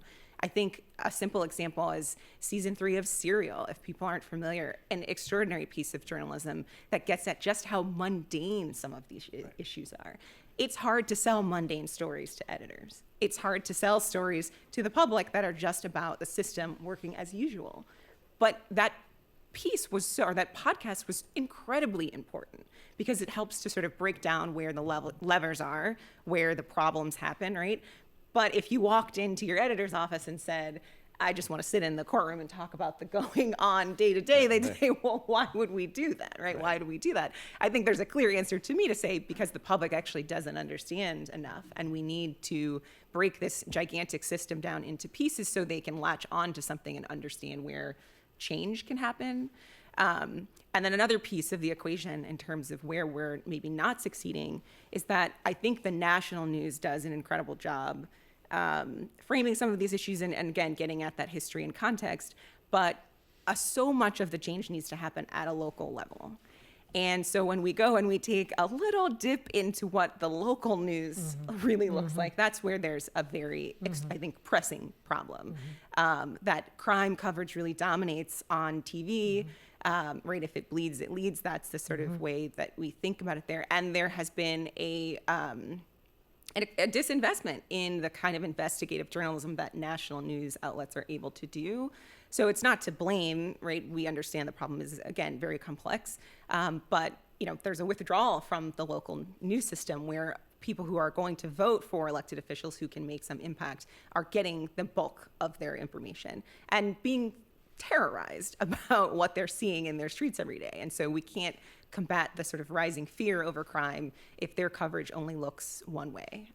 So yes and no, right? Yeah, and a good recent example of that is the Kevin Strickland case in Missouri, where, it's a shocking example of injustice, and it was uncovered by just a local reporter who dug and dug and dug and dug until the story sort of emerged onto the national consciousness. There's no way, to me anyway, that he gets the relief that he finally got last week, unless the local reporter had, done what the local reporter did. So that's exactly to your point, Jamie. And then there's Facebook. As you say, the complexity is enormous, and there's the complexity of the issue, and then there's the complexity of the media ecosystem. Something jumped out to me in your question, Andrew, and it's the word, I think you said, dehumanize, the lack of humanity. So I'm going to start there, but it picks up very much on what each of you said. Before we even get to our work, all of this, everything I've heard today and all of this that is in the work that we do, I think everyone in this room, we're all sort of preaching to the same choir, is about the lack of humanity in the system. And that's rooted, as far as I'm concerned, in the legacy of slavery. And of course, it's a dehumanizing of poor white people and, immigrants. It's all part of a piece, but we, I feel, in the media have never done a good job, and I put this on myself as well because Andrew pointed out I've been doing this a long time, but we've not done a good job of really honestly reckoning in our coverage with what this is really about. Even after George Floyd's murder, with all the protests in the streets and all of the conversation about reform, we don't really get to the nut of it, which is that from the beginning, in our Constitution, Black people weren't valued. We weren't people. We were 3/5 people. Now, I know there are constitutional scholars in the room that are going to say, well, that wasn't really what it said. It was a compromise about which states would have what power. But the legacy of that compromise is that we weren't valued as full people. And therefore, we can be dehumanized in a way that allows the system to put us into cages. I'm talking about my ancestors, and by the way, my cousin, a brother-in-law. We've heard people in this room today talk about, and I don't know if Asia's still here, but people who've suffered. I met a wonderful gentleman today, people who've suffered this consequence that is rooted in a legacy that is only 150 years old in this country, that we've not reckoned with. And until we actually do the reckoning with our racism, the system will continue to churn people and spit them out. That's what this is about. That's what I believe this is about. And we don't talk about it. And yes, we can talk about the other things we don't report well. We don't report the conditions well because most of us haven't seen them. Most of us haven't been there. I was a public defender, I've been there. I have relatives there, so I've been there. But how many reporters have actually been to Rikers Island?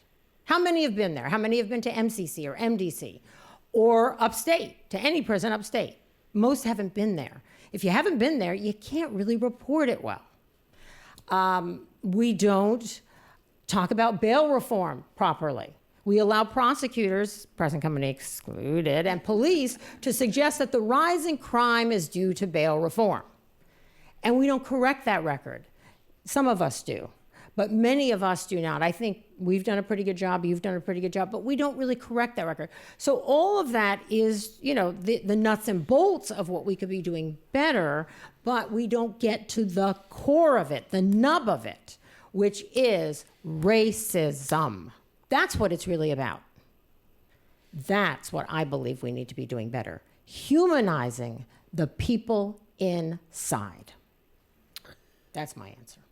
Shyla mentioned that criminal justice coverage has really evolved, and it's, in my view, it evolves week to week, month to month, and not just year to year.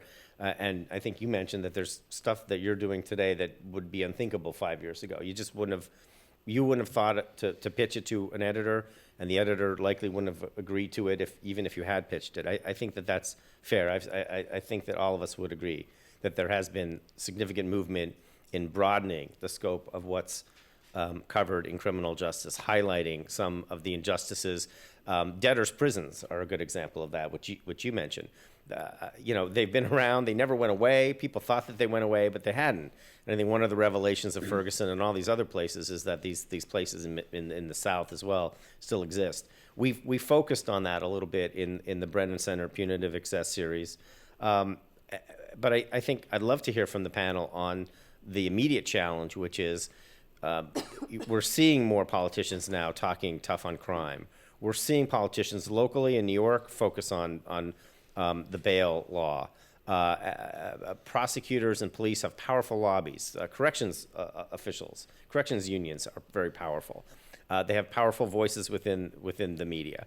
And they're pushing and pushing and pushing now to sort of reverse some of the gains, some of the reforms that have been made over the past couple of decades. How, as journalists, do you address that and confront that? How are you able to, it's the right hand and the left hand. How do you say, here's what this means, here's why you don't necessarily need to be afraid, or here's why there isn't enough data right now to prove some of the thesis that some prosecutors and some police and some prison guard unions are putting out there? It's got to be a challenge, and I'm just wondering how you guys cope with the challenge.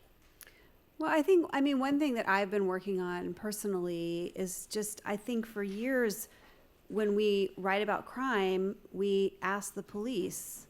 The police are the experts on crime.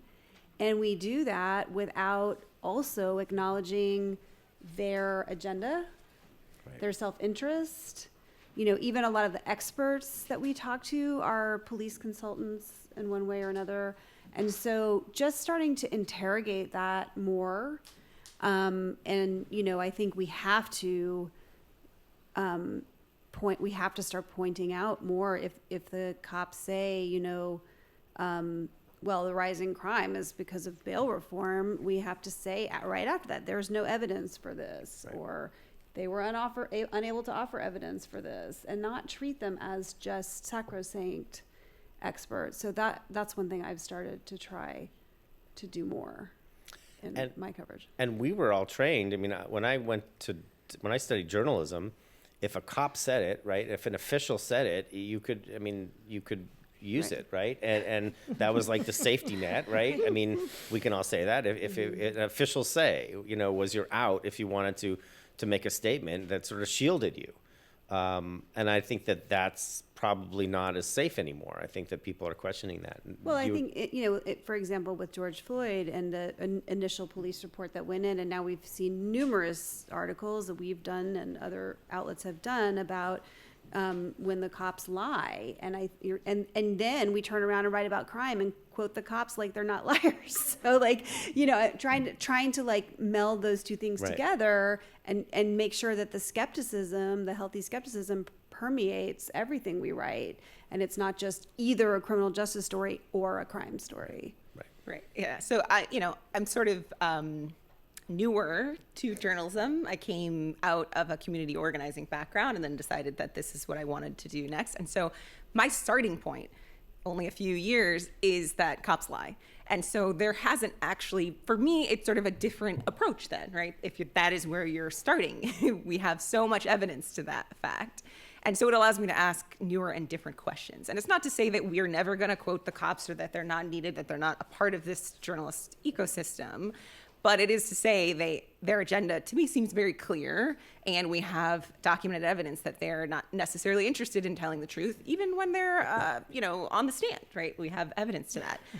That doesn't stop them. So why would I think that they would be telling me, the straight truth here? And so part of it is sourcing. It is about who then can we go to help us understand the complexity, to kind of break it down? What research do we have at our disposal to offer a counterpoint? That is part of it. But part of it is just really thinking through sort of power that's working its way through here. And as an editor, being aware all the time that there's an agenda on all sides, and that it's not, there are certain issues for which framing this as a two sides debate is counterproductive. And it doesn't mean that we can't be objective or skeptical, but it's that we have to be attentive to the system as it stands, and the one that we're currently living in. That we don't actually get to sort of step back and say, well, maybe, right? There are some things that are just much more established. And I think that that's, at Slate, it's a very different type of journalism. We're doing commentary and opinion. We get to sort of push and probe and be provocative and say more things. And so there's much more space to do that. There's not a lot of space to do that in some mainstream outlets, right? That's not the agenda. It means that I get to come in and sort of critique the media coverage and say, why were we reporting it this way when we know it's not true? And a simple, example was, earlier this year when we learned that 2020 was a very violent year in which the murder rate was rising. Okay. Pretty much every mainstream outlet published pieces from the cops that said XYZ reasons for why and all of these things. And in particular, they cited the 2020 summer of unrest, in which many police officers or police departments decided that they were going to, quote unquote, pull back policing, that they were going to say, we're not fine. We're going to get criticized if you're not going to protect us. We're not going to respond to 911 calls in the same, timely manner. We're going to pull back. We're going to call out sick. And that narrative in the mainstream outlets around the crime reporting pretty much attributed increases in crime to that pullback, right? That it was like, this is what the cops are saying, right? Not thinking that the cops are saying this because they want to protect their jobs. They want raises, right? There's a very powerful unit, a very powerful incentive to keep the status quo. And so on my team, I start thinking, okay, well, we see this coverage. How do we interrupt this?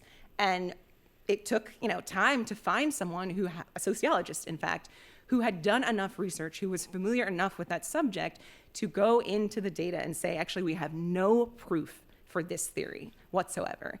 And if it was true, we would be able to find it in all of the studies that we've done, right? And so it requires that just the sort of impulse to say, let's just sort of figure out, let's be objective or let's be skeptical here, overrides our impulse to say, actually, we know what's true and what's not true because the data can point us in that direction. And it's my responsibility to go to the people who've done the work, who are in PhD programs and not necessarily just, trained journalists, to tell me what's actually true and help my readers understand and kind of cut through the misdirection. And so, I think there's a certain education that we all have to do to sort of stay on top of what we're going to continue to hear again and again and again.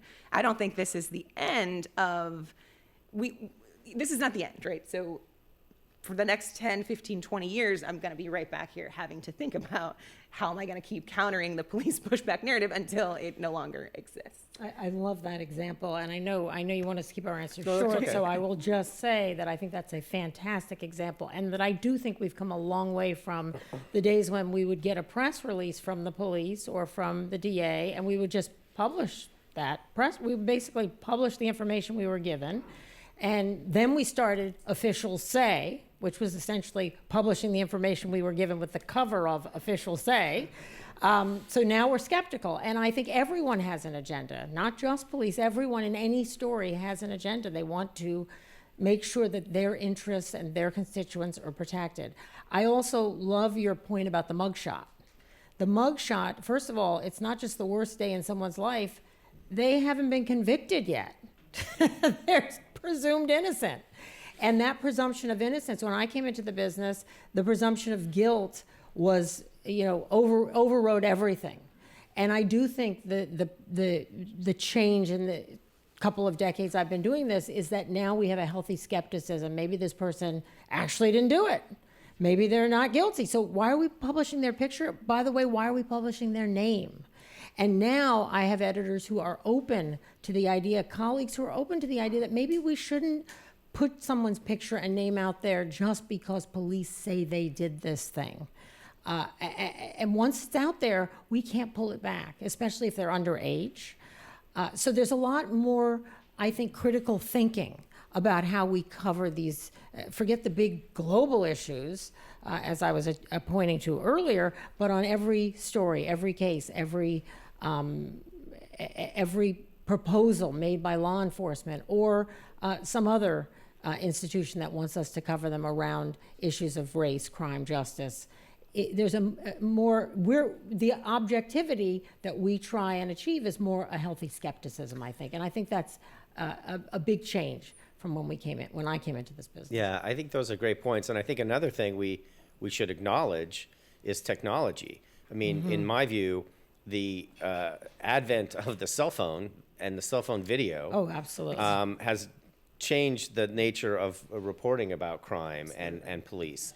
And police body cameras, which are still controversial and I think still misused, also generates the opportunity, right, for journalists to be able to go beyond the official say statement. Think about all the cases over the past 5 years that would be different if there weren't bystanders videotaping episodes of police brutality. From Minneapolis to on and on and on. And also think about the instances, and I cover this stuff at Marshall every day, where police say X, and then there's a fight over body camera video, and the body camera video comes out, and it is Y. There's virtually no connection between what the officer or the prosecutor has said and what the actual video shows. So those are huge advancements, I think, in transparency and in sort of breaking through, but they're also not perfect. And I think that there's a lot of stuff that needs to be done. And they also, I think, raise, as I think you guys would agree, ethical challenges to journalists on when you use it and when you rely on it and so forth, in the idea that everyone has an agenda. There's, can I jump in and just say, I mean, I was just thinking about, there's also a whole issue of framing that we've talked a little bit about. If you can ever say it, point out this is the most carceral country in the world, because it makes a difference when you're thinking about what someone is being sentenced to. But on that note, I read about a place where they have started telling jurors how much incarceration costs. Yeah. And I just wonder, what if we did that? What if we said, he was sentenced to 20 years at a cost to the state of blah, blah, blah, whatever it is, Your tax dollars. Yeah, so that we're reminding people that this has a cost on the other end. You don't throw away the key for free. I have time for one more question before we're going to open it up to other questions. And I'm going to ask a question that I always sort of ask informally when I get to hang out with journalists in person. We all follow each other. We all know who's on what beat in criminal justice. Obviously, there are some people who are, really smashing it on their beats. Who are you following? Who do you think, and you don't have to, or which beats are being covered well? Nicole's relieved that I'm framing it that way. Which beats do you think are being covered particularly well, and which beats in criminal justice do you think need to be covered better? And try to keep your answers short so we don't get in trouble with our hosts. Jamie, let's start with you. Beats that are covered well, beats that need more coverage in criminal justice. Well, I think, and this has been alluded to quite a bit today, I think people do not understand, the public at large does not understand, and it's in large part our fault, the truth about the conditions inside. The real truth about how utterly awful it is. We've done a few stories about the conditions at MCC and before at MDC. I mean, just trying to really use words to convey, and human stories to convey what's being experienced, and obviously at Rikers. And, I feel that we can't do enough of those stories, and we're not doing enough of those stories. I just have to believe that if people knew more and really felt it, the lived experience, there would be, again, the dehumanization. There would be a connection with your fellow human being that's living this experience. So that's where I think we're falling down. I do think we've been doing a much better job of explaining, as you alluded to Serial 3, but even beyond that podcast, how the process works before you get there, what exactly your rights are. I think Americans, 20 years ago knew a lot less about that than they do now, and some of that is due to good journalism. Nicole? Yeah, I'd say off the top of my head, the death penalty, I think, is covered well, mostly because it's well covered. It's a place where we do get some amount of human stories, narrative. We get investigations, we get the politics of it. I'd say that, I just had a thought and it left me, but prosecutors are increasingly being covered in an interesting way. I think that has a lot to do with the push and the rise of the progressive prosecutor. We're starting to ask big questions, and I know that there was a ton of on the ground work, education of voters, of the populace, to understand why this position is so important, and so I see some very interesting coverage there. I'd say, bouncing off of your point and my sort of fascination with Serial, I think that there's a lot more to do in terms of judges, their role within the courtroom. I think these most recent very high-profile trials of Kyle Rittenhouse, of the McMichaels, of in Charlottesville, finally put judges kind of at front and center, and people were like, wait a minute, we don't really like what we're seeing, but they didn't actually quite understand just how important they are. And then the connection between the criminal justice system and poverty via fines and fees and all of the ways that the system extracts wealth from, Black and brown communities, from poor people. I think that there's a connection there to conditions in terms of, we focus so much on private prisons, but not enough about privatization of services in those prisons as a tool for extracting money out of people's pocketbooks. So there's plenty of areas for more. Shyla, who at the Times is doing a terrible job that you'd like to? No. I mean, I think that one of the, I'm going to just ignore that question. One of the things that I've learned is that, literally the Times could write 5 front page stories on a topic, and they can sort of like disappear into the, like over the horizon line or something. It's just like they just go away until there's a certain moment. And I'm thinking about you're talking about exposing the conditions in prison, because I can't tell you how many stories we've written about the Alabama prisons. And it's like, then people just go like, don't do the crime if you can't do the time. Like my number one comment that I get on it'd be like, you could write a story that like people are being raped and carrying homemade knives around, and prison guards are torturing them, and someone will be like, well, don't do the crime if you can't do the time. And you're just like, what? Like, so I mean, it feels like, but then there was that thing at was it MDC where people were freezing during the cold snap, and that it just somehow got traction for some reason, and I don't always understand why these things have their moments. I mean, you could talk till you're blue in the face and nobody hears anything you're saying, and then it has a moment, and all of a sudden everyone's like, tell me everything about the conditions inside this jail. I mean, I'm not sure. I feel like it's almost like the president and the economy. There's some stuff that we don't control. I don't mean to, I'm not trying to dodge responsibility here, but I just want to point that out. Like there are some, I went back and looked once. We've done so many front page stories on how public defenders are underfunded over and over and over again. And it doesn't, I mean, Kevin Sack, my colleague, wrote a huge 2-part series about no-knock warrants. And he said, before Breonna, and I talked to him, and it was insane. It was like the police were throwing flash grenades into a baby's crib, and the baby was disfigured. Like it was crazy Kevin Sack caliber stuff. And I talked to him after Breonna, and he's like, you know what? After I wrote that piece, no laws changed. Nothing happened. Nobody did anything. After Breonna Taylor died, suddenly everyone's banning no-knock warrants. So, there's a set of conditions that happens that we don't have full control over as journalists. That's great. Let's, we want to get some questions. So if anyone has any questions here, if they're online questions. Yeah, we can start with an online Excellent. question and Great. have folks line up on the right if they have questions.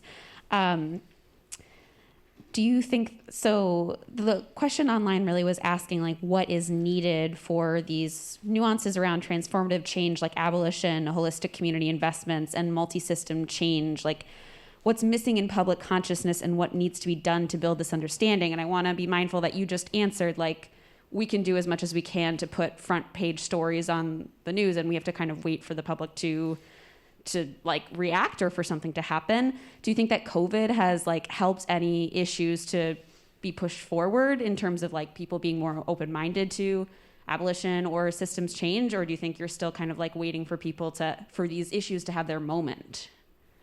Yeah, that's a good question about COVID. How has COVID changed the coverage? Anybody want to? Yeah, I can. Nicole? I mean, Yeah. right, because I was at the Marshall Project for Right. all of 2020. Our whole team reporting a ton on COVID, and I would say it was a moment in time where I thought, okay, this might be the moment in which we start getting some of this reporting on conditions.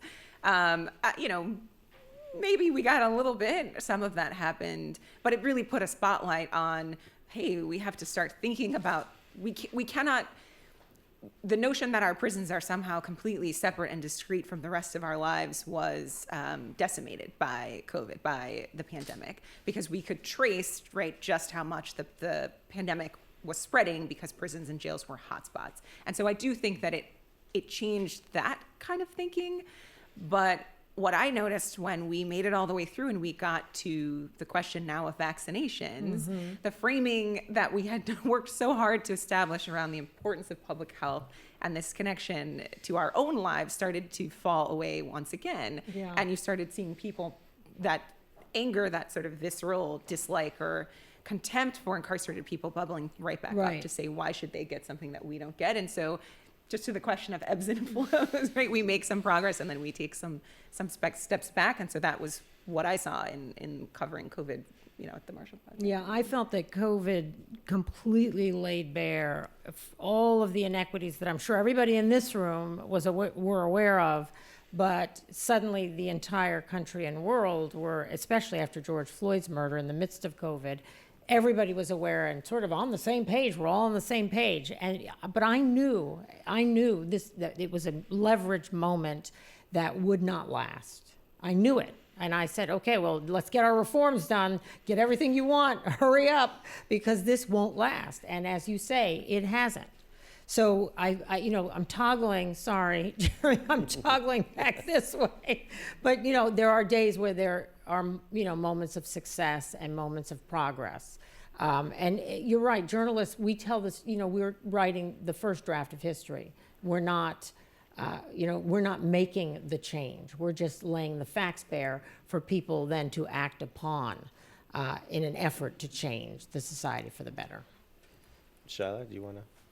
No, I'm The one thing I would say to answer the question is I was really moved by the intensity and the breadth and depth of the responses of family members, people who had mothers and fathers and sons and daughters who had people on the inside, desperately trying to get information about their loved ones during COVID, desperately writing us at the Marshall Project, and I'm sure every other news organization, my God, I have, my uncle is 65 and he's sick in prison. And I had not seen that in 25 years of covering criminal justice. The intensity, the scope of it, people care, because when you think about it, if you're the most incarcerated country in the world, you're going to have the most incarcerated number of family members in the world, right? And all of those people who had relatively silent were not silent from March of 2020 for about a year. Maybe they're a little bit more silent now, but I think that's definitely a dynamic that we picked up on, and that a number of news organizations picked up on and did really well with in trying to explain. We have some questions here. Hi. Hi, my name is Jami Hodge. I'm the executive director at Equal Justice USA, and I'm really grateful to the Brennan Center for hosting this amazing conversation.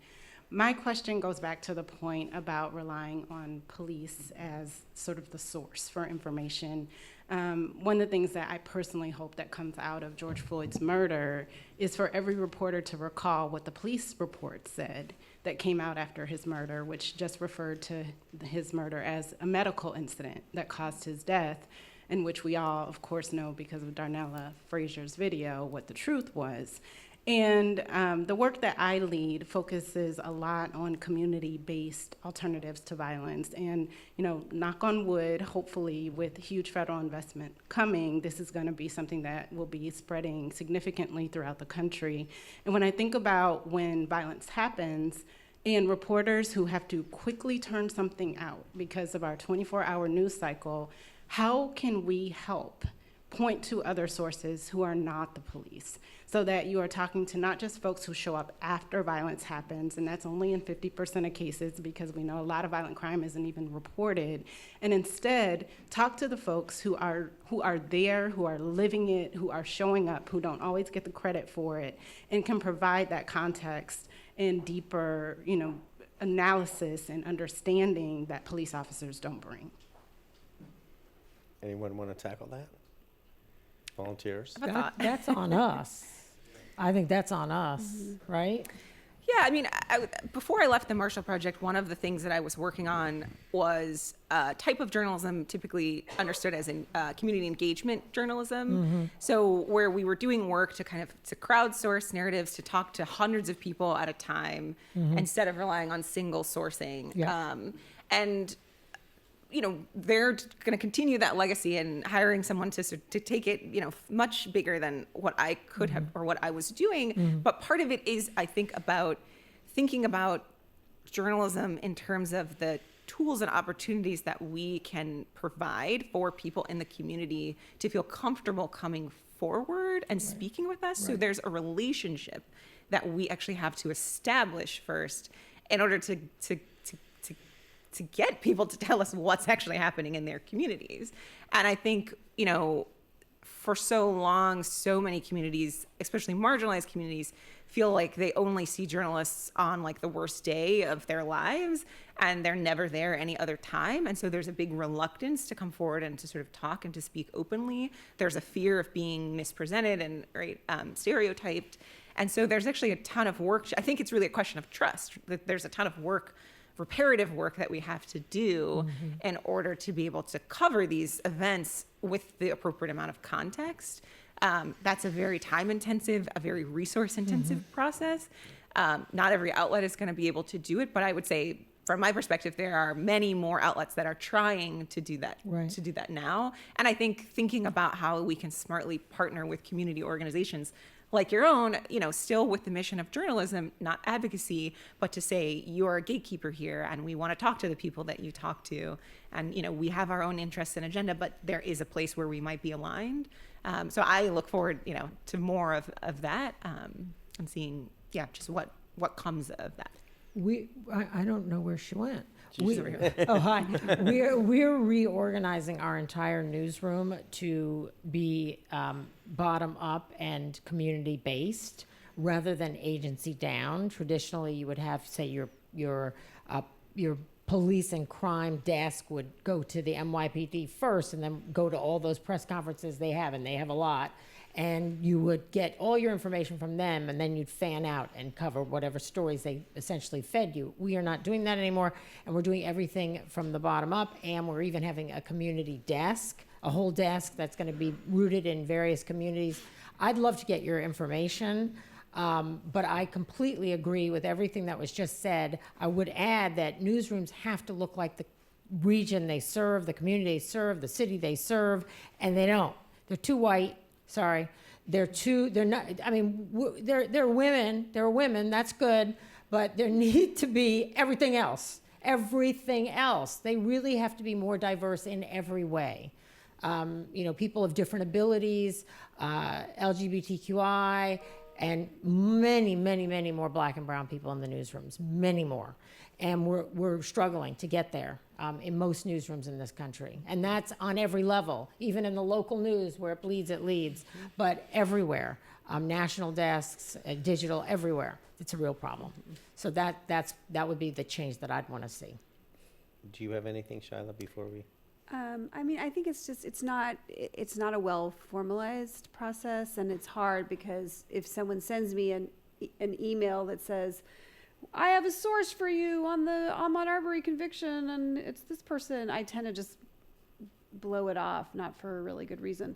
But you know, I mean, that's another way my thinking has changed. Like, I do now go out of my way to look for community sources in different ways. And it may be that if I knew you, I would call you and say, do you have someone in Detroit who can talk about X, Y, or Z? I'm just making up Detroit. But, you know, but there are a lot of people that I do call for that kind of thing. And I also really consciously try to quote or interview people who are not male and not white. And so I think you would see a lot more of that in my stories now. Thank you for that question. Are there any others? Yes. Hi, good afternoon. Thanks for this great discussion. I'm Marta Nelson. I'm with the Vera Institute of Justice. And I want to bring us to the topic of the symposium, punitive excess. Yeah. I feel that there's really kind of two reasons that get put forth why we have such long sentences. One is about safety, and I feel that there has been a lot of good journalism kind of interrogating that. Like, how does our long sentences, do they produce safety? Yeah. But the second reason is to address harm, to have some sort of accounting for harm that has been done. And, you know, so we'll say some harm has been done 10 years, 20 years. And I don't feel there's been a lot of journalism interrogating why or what is accomplished by that, and how do the people who are harmed experience that sentence? Does that heal their harm? I mean, there's a little bit, but there's a lot less. And I think for reformers, that second category is the thing that's actually the bigger hurdle to overcome, because there's, again, a lot of research on safety. What do you do when someone says, my child is dead? And that tends to just stop all the conversation, because you don't want to diminish that in any way. But that is really where we have to, I think, all lean in, and I think more stories about that would be helpful. And I'm going to call out this story that was from the New York Times sports desk about Larry Miller, the Nike executive who wrote that story, in which he murdered someone in his youth, and then they interviewed the family of the person who was murdered, and how they were very upset that their brother's son's name was not mentioned, and but what they weren't asking for was for Larry Miller to have spent more time in prison. It was just say his name, acknowledge it. And so I think that kind of journalism where the families aren't, you know, where you're asking the families what they want and what their experience is, would be really helpful as we interrogate our long sentences. So, you know, when you, in law school, as many people in this room know, there's a whole separate area of, you know, not black letter law school, but jurisprudence, JSP, sort of philosophy of law. You can get a degree over there. And Frank Zimmering, one of the leaders in that area, Jeremy, I know, knows him well, talks a lot about the reasons for incarceration. You know, are we rehabilitating? Are we punishing? You know, but you're absolutely right that we as journalists don't lean into that very much. And I think that's a brilliant suggestion. In my career, I've interviewed so many victims of crime. And the question is, how satisfied are they with these long sentences, or with a death penalty execution, or a failure to execute? Or time and again, they've told me in all of these long sentence cases that I've done, or Innocence Project's cases where the wrong person has been convicted, and then it turns out for the poor victims that they've been leaning on this conviction, and it turns out that, oh no, it's this person. There's no closure. There's no closure from this excess of punishment. Their family member is still dead. And it's a horrific thing if there's or if there's, you know, in a rape case, often these are rape cases. or other violent crimes. But I think you're so right that we need to think very carefully about our purpose in our system. And it's not all about the people who are incarcerated. It is often and very much about the people who are victimized. And how are we going to reckon with that as we start to reform our system? And we can't leave that entire population out of the conversation. And we as journalists framing the narrative, we owe it to those people to include them in that conversation and tell more of that part of the story. And I've always been very interested in that part of the story, but perhaps we're falling down on that as we re-examine the system. I think I say to some degree the coverage just represents the options available. And so, so I think it's a huge and incredibly important question. And then you go out and you look and you say, well, what actually is being done for victims? What's being offered to them? What do prosecutors offer them once the trial is over, right? Mm-hmm. Is there some sort of counseling? Is there grief? Is there a fund for mental health research? Like, what is actually happening? And so if the answer is nothing, which it obviously is not, I don't have much to go find out and bring back. And I think that to me, that's the question here of, what comes first? Could we be doing certainly more work to just take it upon ourselves to go out and talk to families, to people who've been victimized by crime, to understand 10 years later, 5 years later, mm-hmm. what happened for them, mm-hmm. how do they feel, right? Certainly, that's a form of work that can actually happen. But in terms of solutions or proposing alternatives, there's much more work to do to try to find the places where something novel and new is happening, to raise it up as an example of something that could spread across the country. And one example I'll give is a former colleague of mine, Eli Hager, wrote an extraordinary piece with the Marshall Project, I think co-published in The Atlantic, about a prosecutor who was doing restorative justice work for murder cases, something that never happens, right? It's a great piece. It was a great piece. It was extremely nuanced, right? Unfortunately, it was not a happy story in the sense of, it didn't accomplish what I think the family who had been so traumatized by this crime, it didn't accomplish what they wanted to, but it revealed to us as readers something more fundamental about just the extraordinary trauma that the person who committed the murder went through, right? Mm-hmm. And the difficulty for him to then go back and sit across from these people and face them and tell them anything that would be of solace, And so it was just great in that way, right? But one office, right? And so I think it's just to say that there's more, doing that story is such a service. And we're all also in a little bit of a dearth of good examples. Yeah. Did you? I know. I think I had one thing, and then I'll just go. The other thing is contextually, we are now a generation removed from the victim rights movement that really took place in the early '90s into the mid '90s, where you had this, right? Maybe late '80s, but 25 years when there was this spate of victim rights laws, mm-hmm. Congress, state levels, right. that recognized, right, that victims could have a role in sentencing, that victims couldn't be dismissed from courtrooms. I mean, until then, there wasn't much of a movement. And so we're a generation removed from that. And I think that, you sort of have to refresh recollections. And I think that there hasn't been a great job of, I haven't read a piece that sort of goes back and says, okay, we're 30 years from this era. The Oklahoma City bombing trial had there's a Congress passed a special statute for the victims of that bombing as an example. It'd be nice to have a piece that goes back, or a couple of pieces that go back and say, here's what they wanted to accomplish at that point, the victims' right movement, here's what was accomplished, here are the holes in what they've tried to accomplish. That coverage, I think, is missing from current coverage of criminal justice, and I think it would be very illustrative and interesting to people, to whether victims' rights people or other people, to say, okay, how far has it come? Did it go too far? There's a lot of really good questions that need to be answered. At the same time, right. I think that, the whole Nancy Grace phenomenon, mm-hmm. and because now you brought me back to the 90s, a place I do not want to go back to. The victims, our Constitution does not contemplate right. victims in the courtroom. Right. The Constitution is about the people and, Mr. Bragg and the defendant. The defendant gets the right to the fair trial.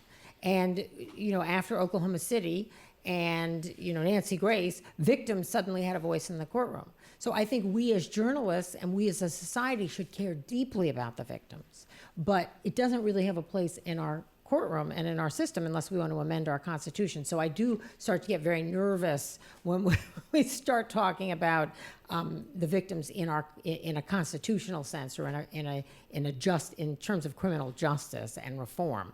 But I absolutely agree with you that when we talk about the system, if we don't include the victims' voices, we're not talking across the table in the way we need to. And I want to say one other thing. I know, When Mr. Bragg, District Attorney Bragg, was talking about his childhood, I grew up in the 70s, he grew up in the 80s, but I also grew up in a neighborhood. I also was a victim of, you know, having guns and knives pointed at me and all of that business. The narrative about the victim, as we as journalists have too often talked about it, it's the white victim and the black perpetrator. That's the mental picture most Americans have of the victim. The victim is white, the perpetrator was black. I mean, that you know, this is why we've had so many lynchings in this country. That's the image. If we are going to bring that part of the narrative back, the victim's narrative, we have to tell the true story of what goes on in this country. In black and brown neighborhoods, black and brown people are victimized by crime.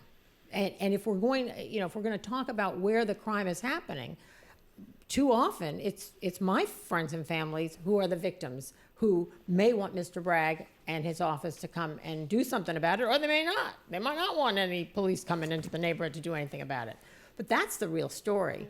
It's not generally a white woman walking down the street, you know, snatched by somebody she doesn't know. That, as everybody in this room knows, you all don't need me to tell you, you know. But most people out there, they're still working with, you know, that 1940s image of crime. And that's my concern about the victim narrative. Okay, I'm done. I won't say another one. I think we have, can I have 2 more questions? Okay, great. Thank you for having me here today. My name is Bill Underwood. Mr. I work Underwood. with the Sentencing Project out of Washington, D.C. I live here in New York. I grew up here in New York. I'll be 68 next week. I was away 33 years in the federal system. I got home in January, but what I really want to address is what Julie, Ms. Floyd alluded to, the Constitution. You know, it's great to come home and to see such a transition and the restorative justice and all of this, but the reality is that until you do have conversations about amending the Constitution, because the police can't get away with what they get away with, and from the perspective of having been a criminal, not perpetrating crimes against society, but then they said I was because I was in the drug business. Well, because you can't separate your past from where you are, at the height of that, in '88, I got snatched into, you know, the federal system. Now, I got charged with everything under the sun, RICO conspiracy, along with everybody from all the families. We were all in the MCC together. But the reality of this is that I had the unmitigated gall to think I had a constitutional right to go to trial. So I made a Sixth Amendment challenge to the application of the federal sentencing guidelines to me. You know, you can't do this to me. It's going to have to be a jury determination. Criminal trials are based on the presumption of guilt and innocence, and it's for 12 people to decide whether you're guilty of this, that, and the other thing. Well, because of the mandatory minimums and the guidelines that were just instaurated in November 1st, 1987, while all my crimes happened in the 70s, they had one incident, while one person said they did one thing on my behalf in 1988, the judge decided to take all the crimes from the 70s and put them into the... No, my point is, I'm saying all of this, even from earlier to now, it's all centered around you have to begin to structure something where you hold the prosecutors accountable, because prosecutors themselves, the prosecutors are the most powerful part of this integral thing that you all are talking about. And if the prosecutors are not held accountable, they always tell the police officers, you got carte blanche, you can do whatever you want, and it's never going to be anything that happens to you. Right. And that's a real thing. Right. And that allows prosecutors to have the strength, and they allow not only the police but the the other actors, the criminals on the other side. You can come in here and say whatever you want Right. on our behalf, and we allow you to go free. It's a great So- question, because we really didn't focus on prosecutorial. I'm sorry No, about no, don't be sorry. You know, but I just, excuse me. Let's, you know, let's try to get some answers for you. Prosecutorial discretion, prosecutorial misconduct. The Radley Balco just wrote a piece a couple weeks ago, right, about how prosecutors get away with it almost all the time. Quickly, because we're running out of time, but quick thoughts. I mean, it's a key part of the system, right, that people are just awakening to the reality of, right? I mean, one thought I have is, just how much there's a tremendous knowledge and understanding of the inner workings of the system inside prisons by people who've had, like yourself, to go through the experience and then have had time to then go back and reflect on the experience. And I think journalists don't do enough to try to harness that knowledge and to sort of find the ways to make it cohesive and find the ways to sort of use it to indict the wrongdoings, right? And it's very hard to report. It is doable. Marshall Project does it all the time. I think engagement surveys can be tools to try to extract some of that information. But prosecutors' offices, as we all know, black boxes, there's been little scrutiny, little pressure for them to turn over any information, right? So there's some of the typical tools we have we actually are not able to use. And there's almost unlimited protection, immunity from liability for their misconduct. They have more immunity than police do, right? So quickly, anybody? I have two words. I'd say accountability journalism. Oh, and I'm very pleased that Bill Underwood is with us today. I think we have to ask ourselves why we became journalists. I left law and became a journalist because I wanted to try to help recalibrate the scales of justice, because I felt they were just I didn't like seeing black men paraded on the perp walk every day when I turned on the local news, and our role in that as journalists didn't feel right to me. So I thought, well, maybe we can tell some stories about black folks that aren't about that. But when you think about journalists, the original journalists in our country, Ben Franklin and Thomas Paine, they were advocates. They had a point of view. And then you get to my heroes, Ida B. Wells or A.J. Smitherman, advocates, right? So I don't know about this objectivity thing, given what we're facing in the criminal justice system and the need for reform. So we all have to ask ourselves what we're doing and why we're doing it. Let me give the last word. And to then Charlotte. I turn to the New York Times For the last every word. day, every day. for the last word. No, I guess I would just say that, for prosecutorial accountability, which is incredibly important, again, that's someplace where you could see local journalists coming in. A lot of what prosecutors do wrong is on the record. Yeah. The judges call them out for it. I'm incredibly interested in, let's not forget that the initial prosecutor in the Arbery case has been indicted. And I mean, that is a vanishingly rare event, and it will be very interesting to watch what happens. But I think it's certainly an area where we keep looking for new ways to cover it. Do we want to do one more, or are we out? We're done? Okay. So I guess my job now is to introduce LB, Lauren, who's going to come and wrap us up. So very, very briefly, thank you so much to Andrew and this entire panel. I could have stayed a lot longer to listen to these questions and answers. And I just promised to be very, very brief. I just wanted to talk about some of the themes that we heard today to sort of sum up this conversation. Obviously, the core theme is that the American system of justice is overly punitive, and this is across a complicated set of organizations, agencies, stakeholders. There's really no one in the criminal legal system, except for very, very few entities that are not guided or historically from the sort of punitive focus. And another big theme is just that we are unable to rein in the inhumane conditions of confinement in our prisons and our jails. We do not respect human dignity. We heard, in the first panel how even though There's much more media attention on our prisons and our jails and our immigrant detention centers and probation and parole. During this COVID pandemic, we have very little to actually show for this increased attention. Very few changes in laws, very few changes in oversight, very few changes in accountability. We also discussed how we sit in an anomalous place when compared to other similarly situated democratic countries when it comes to oversight, conditions of confinement, and our criminal legal system. We also heard about, from this panel, journalists are questioning the system more than they have in the past, and that has been a marked positive change.